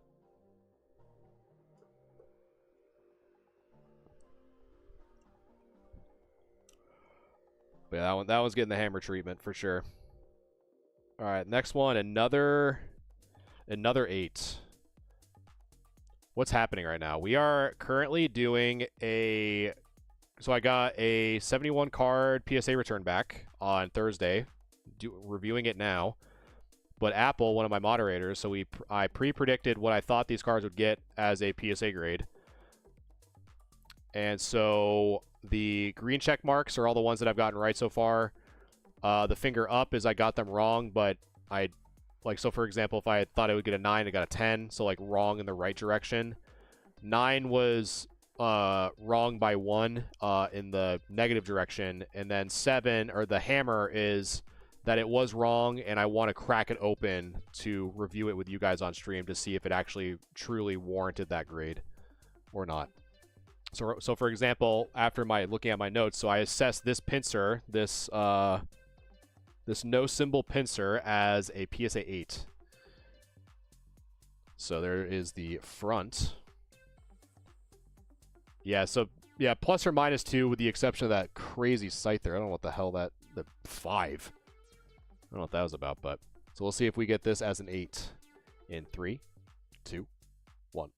And we do. So that one came back as an 8. Predicted as an 8. And yeah, pretty much anything vintage, like I said, Wizard of the Coast. If it's 8 or higher, I tend to keep it slabbed, or I submit it to get graded with the intention of having it be 8 or higher. But if anything comes back as a 7 or lower, I have elected to start cracking them open and just simply sell them as raw, so that folks can have an opportunity to buy the cards raw, because not everything needs to be graded. All right, so another pincer. We have 4 pincers that we've graded so far, and this one, if I can find any identifier, would be great. There we go. So this one assessed as a 9. So this pincer assessed as a 9. So there's the front. Ooh, pincer. And that's the back. Arlie, thank you for liking the live. Appreciate you. So there's the back. And let's see. Do we get the first Ed pincer hollow as a 9? Let's go, chat. And we do. Nice. Good little PSA 9 pincer there. Take that. So assessed as a 9, came back as a 9. Feeling pretty good. Got the 9, feeling fine. I'm digging it. Got my little sticky pile here. Slowbro, what's going on, man? So looking at currently looking at some jungle returns. Just got done with some Team Rocket, some Modern. Now we're in the jungle vein. Had some no symbol, some first ed, some unlimited stuff. All right, so another. I think this is hopefully the last pincer. I'm kind of tired of looking at this pincer. This one assessed as an 8. So we got another predictor of an 8 for this pincer. So we looked at the no symbol, we looked at first edition, now we're rounding it out with unlimited. Got your fossil Articuno has a 9. That nice. I said this kind of throughout the entire stream tonight, but anytime I personally think that if you can get a WotC Hollow as an 8 or higher, I think that's good, in my humble opinion. Not everything needs to be a 10, especially for cards printed in 1999. All right, so does this get this predicted as what? 8? Yes, predicted as an 8 in 3, 2, 1, and we got the 8. Any more pincers? I'm kind of tired of looking at pincer, to be quite honest with you. That's like the 4th or I think that's the 4th or 5th pincer that we've looked at. So kind of tired of looking at them, to be quite honest with you, chat.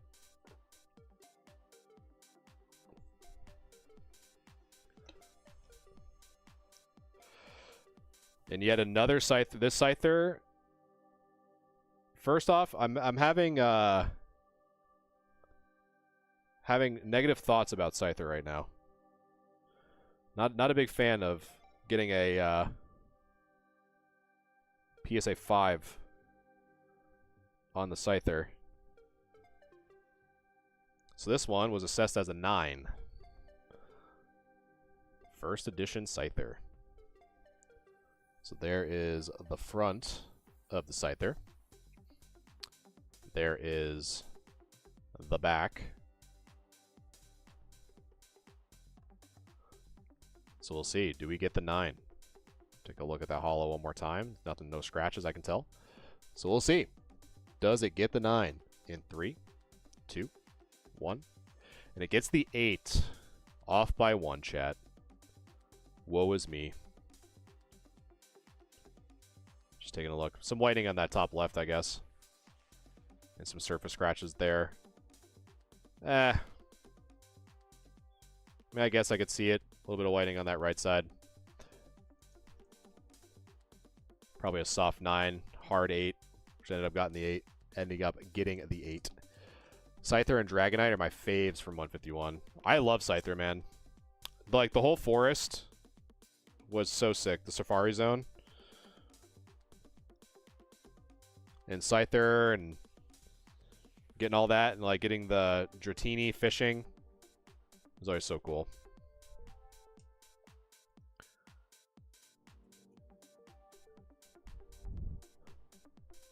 Yeah, the Safari Zone was so sick.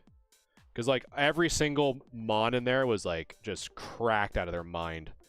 Like, Kangaskong, Rhydon, Execute was super sick. Like, Chansey was in there, super rare. Scyther. Like, so many good mons in the Safari Zone. Alright, so, Kangaskong, first ed. This was assessed as...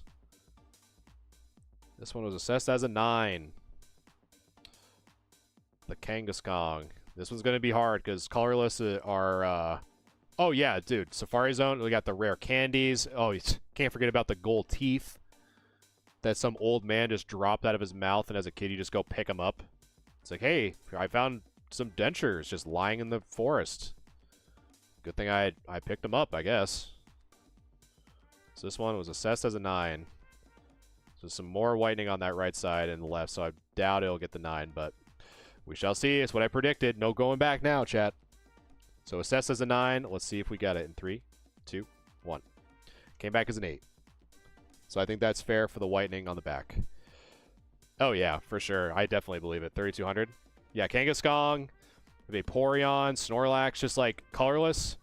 Colorless mons are so hard to grade. They're so hard to grade. But that one was assessed as a 9, came back as an 8. Fumbled on the Kangaskong.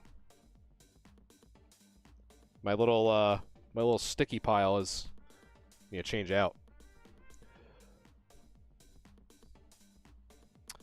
All right, next up, the Electrode. I think I had 2 Electrodes in this submission, I believe. Let me check.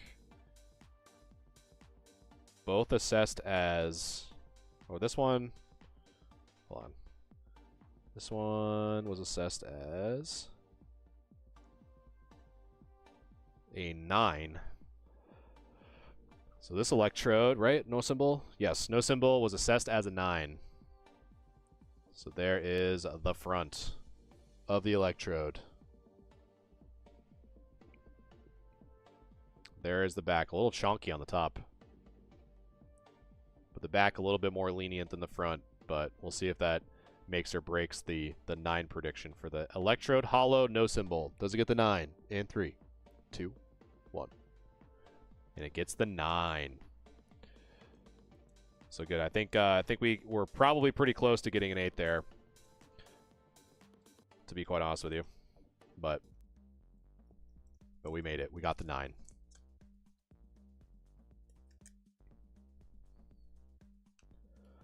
So far we have, let's see, so 38, so that's 18. So 23 incorrect, 38 correct. Just in general. And then the pointing up is wrong, but in a good way. Which means that we got a better grade than anticipated.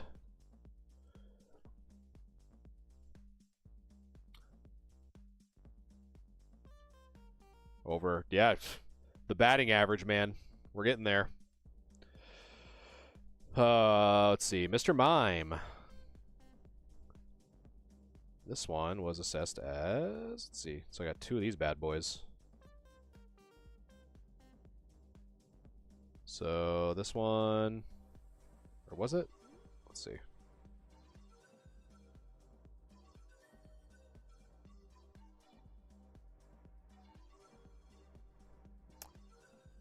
Why can't I find it? I have that one.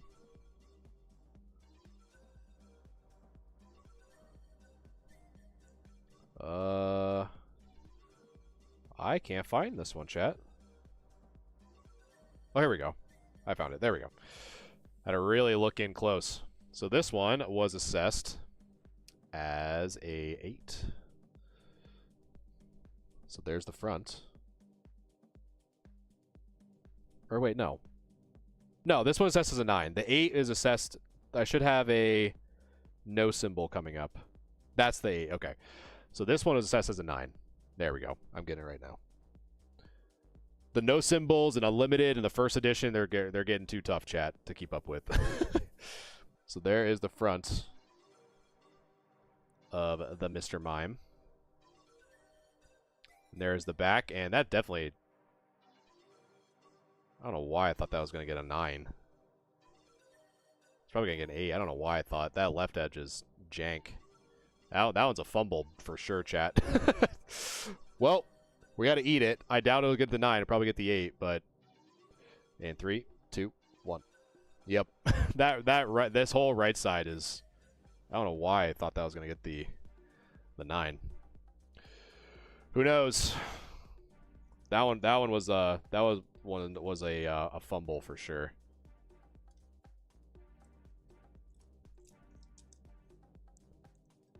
Could not tell you why I thought that was a 9, to be quite honest with you.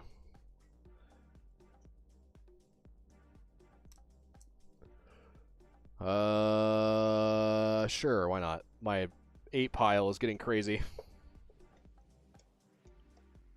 Alright, so let's do this. Now that I have a manageable pile, we're just going to set the remaining. So this is how many we have left, chat. That's how many we have left. We'll just kind of do that. Put them right in front. and see if I don't spoil it for myself. Oh, there we go. All right, so electrode. This one was assessed as a... So this is first edition. This one was assessed as a 9. So both back-to-back 9s for the electrodes. So there's the front. And there is the back. We'll see if we get the 9. Who knows, chat?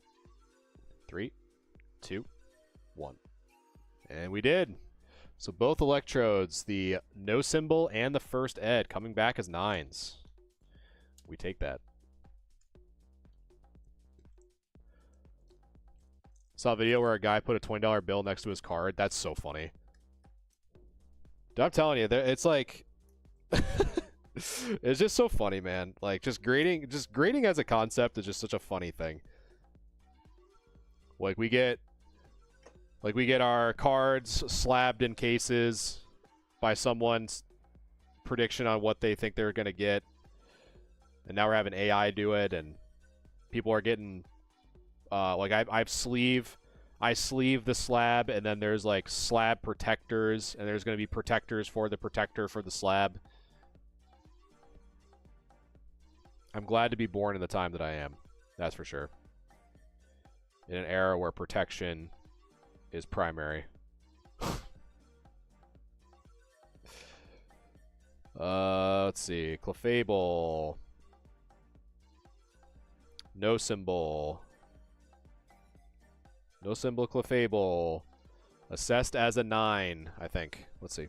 Is that the right pattern? Yes. So assessed as a 9 for this no symbol Clefable. So there's the front. Ooh. Ah. There's the back. Let's see. See if we get the 9 on the Clefable. No symbol. In 3, 2, 1. The near mint to mint 8. Ooh la la, Clefable. You did it to me again.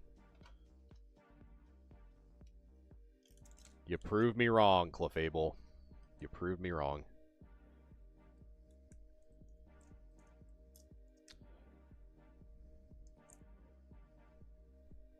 Whitening back right.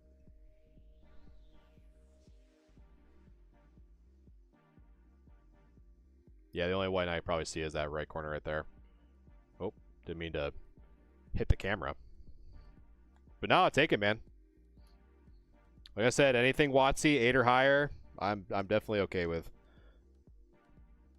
So I pretty much if I think it's gonna get any worse than like a 7 or lower, I rarely submit them. Oh man, I need new tape. No, that survives the hammer, for sure. That survives the hammer. If it was a 7, oh, it would get the hammer. It would get the hammer. All right, so this one, another mime. No symbol mime. This one was the 8. This one I got confused with before. So this one is the 8. So there's the front. And there's the back. Some whitening there on the top left. Bottom left whitening too. Somebody else, oh, they're getting cracked, my friend. If they do not please me, they're getting the thumbs down. They're getting the doom treatment. Oh yeah, for sure. Yeah, it's very, very thick on that top and the left and whitening. Like, if this doesn't get the 8, I probably wouldn't be surprised. But we'll see. And 3, 2, 1. And the 7. There it goes. To the hammer it goes. To the hammer it goes.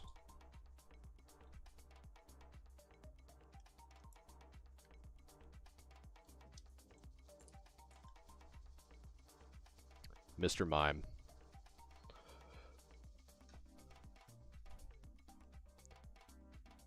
All right, next up. Another Kangaskong. This one. This is the no symbol. This one was assessed as an 8.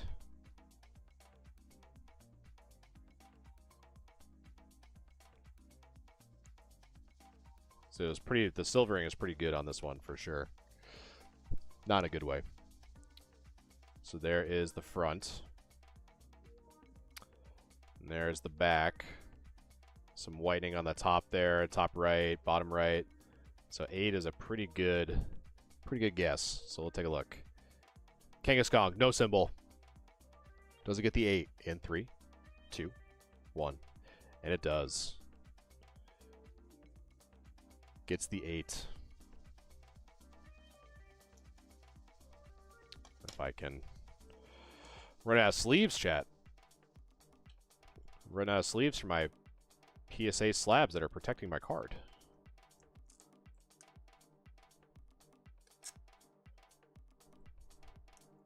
Alright, we're in the final stretch, chat. We're almost there. We have 1, 2, 3, 4, 5 cards left. 5 cards left of the submission. We got to finish out strong. We got 40. Nice. 40 cards correct.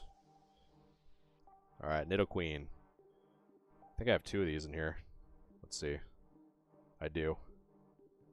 This one was... Let's see.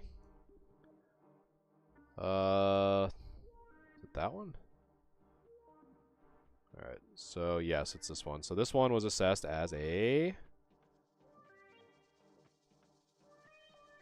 This one's assessed as a 9. So hopefully we get a 9 for this. The old Nidoqueen. Looking nice. Front looking good. The hollow looking good. No main scratches. A little bit of whitening on that top left and top right, but not too bad. And on that right side, so maybe an 8. Who knows? Because it's on the side, not the corner. It's the theme that I've been seeing so far. So let's see if it does get the 9. Fingers crossed. In 3, 2, 1. Gets the 8. So that's the theme I've been that I've been noticing so far. Is if the whitening is on the side of the card, it's been getting dinged pretty good, which is really interesting because there's no print lines. There's nothing. There's no scratches on the front hollow. So that is one thing that I've seen consistently so far is if there is whitening on the side edge, in addition to some whitening on the corners. I think the edges and corners being both whitened is bringing that down to an 8 based off of what I've seen so far. So that's good to know, to be honest. Let's see. 3 left. I think I have 4 left. 4 left. I'm run out of 8s. Run out of spots to put the 8s, rather. Ooh, here we go. My boy. First edition Jolteon. What do I think you'd get? This one I think was an 8. Yes. So first ed Jungle Jolteon. Same. My favorite Pokemon is Jolteon for sure. Just I think because of this artwork just looks so sick. So assessed as an 8. Let's see. And now I'm looking for the whitening on the edges. This one doesn't have any, so I don't know. Maybe it might get 9. I don't know. I doubt it. Because I have some scratches there in the bottom right, but so assessed as an 8. Do we get the 8? In 3, 2, 1. It does come back as the 8. Big man Jolteon. So guess the 8. Came back as the 8. Will you just let me know, Ribeye? You let me know. We got Appleye here looking at the no symbol Pidgeot. You're looking at the PSA 8 Jolteon. I got you, boys. Just let your man know. All right, 3 more, chat. 3 more. The other Nidoqueen. This is the no symbol one. No symbol Nidoqueen. This one's assessed as an 8. No symbol Nidoqueen. There's the front. There's the back. I'm thinking it's going to be an 8 because there's that side whitening that we saw. So the corners are whitened and the whitening on the edge. So if we're learning and the whitening on the corners, if we're learning from past mistakes, this 8 prediction should be correct. If not, or 7. So we'll see in 3, 2, 1. There it is. So that is a good lessons learned, chat, from what I've seen so far, because the holo is in really good shape. There's nothing, from what I can tell, there's nothing wrong with the holo. So when the corners are whitened and there's a little bit of whitening on the edge, the edgeware and the corners having a bit of whitening is going to bring that down to an 8. So that is definitely good to know, to be quite honest with you. I'll have to bring that into the grade review. The knowledge obtained through this 71 card PSA submission that we only have 2 more cards left, chat. And it's stuck. It wants me to keep going. We must push.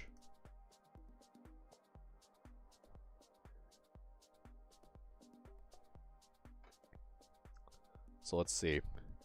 You guessed and it was. So I guessed 8 and it was an 8 for that one, if that's what you're asking. So because I was basically saying, like, I predicted it was an 8, but then it seems like the consistency has been that little bit of edge whitening.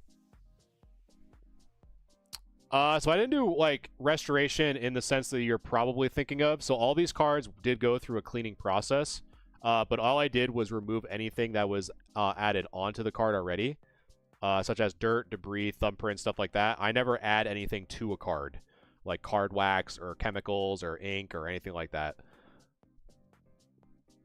But yeah, they all went through kind of like a review cleaning process. So for example, this no symbol Snorlax went through this process, and after it did, I assessed it as an 8. So now we're going to see if they actually... So now what we're doing too is what you're seeing one of my moderators, Apple, do. He's actually keeping track.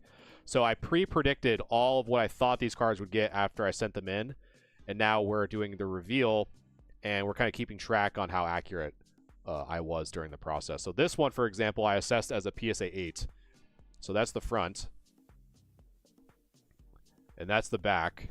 So a little bit of whitening on that corner and that edge. There's 2 bits of whitening on the 2 corners, the top left and bottom left, as well as the top edge. So based off of what we've seen pretty much all night, the PSA 8 prediction should be correct, because there's no scratch from I don't see any scratches, maybe a little bit underneath the armpit of the Snorlax, so it should get the 8, but we'll see, which is what I predicted in 3, 2, 1, and it does. So the no symbol PSA 8. Look at that, chat. It's almost like it's meant to be. I have 2 sleeves left and 2 cards left. So the last one, Apple, thank you again for keeping track. I really do appreciate it. It's definitely made it a little bit more engaging on... So chat, give it up for Apple for keeping track of our accuracy tonight. I really do appreciate it. Because otherwise, you guys would be thinking I'm lying the entire time. And last, but certainly not least, chat, the Beedrill V. For Modern, it's 10 or bust for me, so I assessed this as a 10. We'll see if we get it as a 10. The Beedrill V, when this thing was going off, the thing was going off. Corners look great. Centering looks great. Do we get the 10 for the Beedrill V? In 3, 2, 1. And we do. Ending off with a Gen Mint 10, chat, on the Beedrill V. It's a good one to end on. Put the B's up there while I get the last sleeve.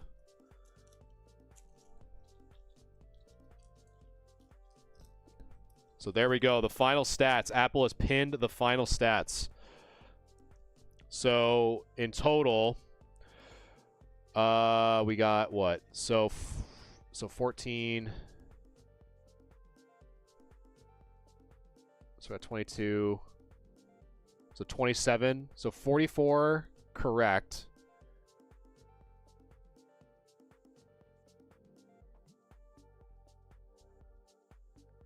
And then 27 incorrect. Is my math right? 44 correct, 27 incorrect. Is that math correct? My brain's fried, to be honest. I think that's correct. So yeah, so we had 5 wrong in the right direction, meaning that I predicted as like a 9, it got a 10 or whatever. So 44 correct. So 27 incorrect, 44 correct. I will take that. I will take that, chat. 27 incorrect, 44 correct. Then we have some contenders to be cracked open to do a little bit more of a deeper dive to learn why cards got the things that they got. But I think definitely the big highlights for sure probably are of this stream is probably these two. The Dark Gyarados and the Dark Machamp first editions coming back as PSA 10s. These two are absolutely huge.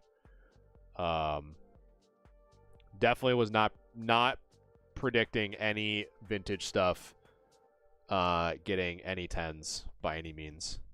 So these were really cool to get picked up. So yeah. And that's the marathon, chat. You guys, if you guys were here the entire time, I know Apple was. I appreciate it for sticking around. I don't even know how long I've been live for. Almost 3 hours. Almost 3 hours going through 71 cards through PSA. Again, you guys pretty much got a sneak peek on what's to come on the website. So a lot of them will be listed on my website, which is galaxygamingtcg.com if you are new here. So definitely keep an eye out for that. I'll be uploading, though, because I have a lot of cards. I have a lot of cards to post. So it's probably going to take me a little bit, but I was a witness to the 10s. Oh, nice. Nice. Nice, Slow Bros. I was a witness to the 10s. There you go, man. But yeah, I appreciate you guys hanging out with me. That was exhausting, to be quite honest with you. A lot of really good cards.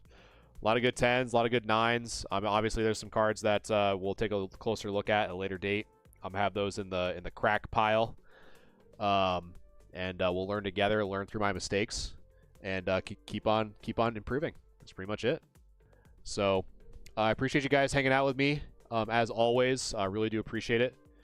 What 10s did you get? We can do a little quick 10 recap here. Why not? End it off before I go to bed. Let's get our 10 pile going here. And then I think I had some on the side too because I didn't have any room. 10s. Let us look at the 10s. So these were the 10s that we got. So out of the 71 cards that I submitted, those are all the 10s. So they were a Beedrill V, PSA 10. Miraidon EX, PSA 10. Got the Walking Wake EX. Have the Reshiram. Have the Rayquaza VMAX. We have the Mimikyu. Oh, they're coming, Slow Bros. We have the Samurott.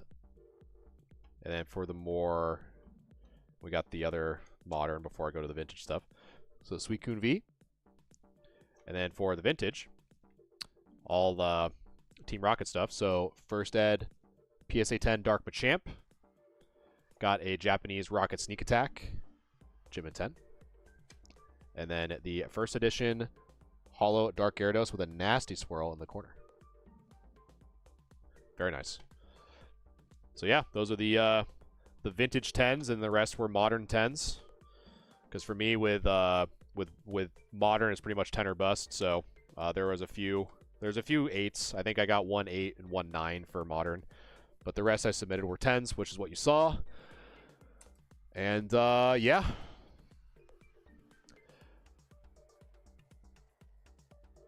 Yes. But yeah, that's pretty much it for me, chat. Appreciate you guys hanging out. Be streaming on Wednesday. Grade review episode 57. Now that you kind of have an idea on how accurate I am with my grades. So I'll be bringing lessons learned into that stream on Wednesday. That's going to be at 7 o'clock p.m. Eastern Standard Time. If you are new, if you are not, you know the drill. I will be there unless Pokemon Pocket stalls me and I forget to show up on time, which I almost did again tonight because I was trying to make a deck. But anyway, appreciate you guys hanging out. Really appreciate the support and all that fun stuff. And I will see you guys again on Wednesday for Grade Review episode 57 at 7 o'clock p.m. Eastern.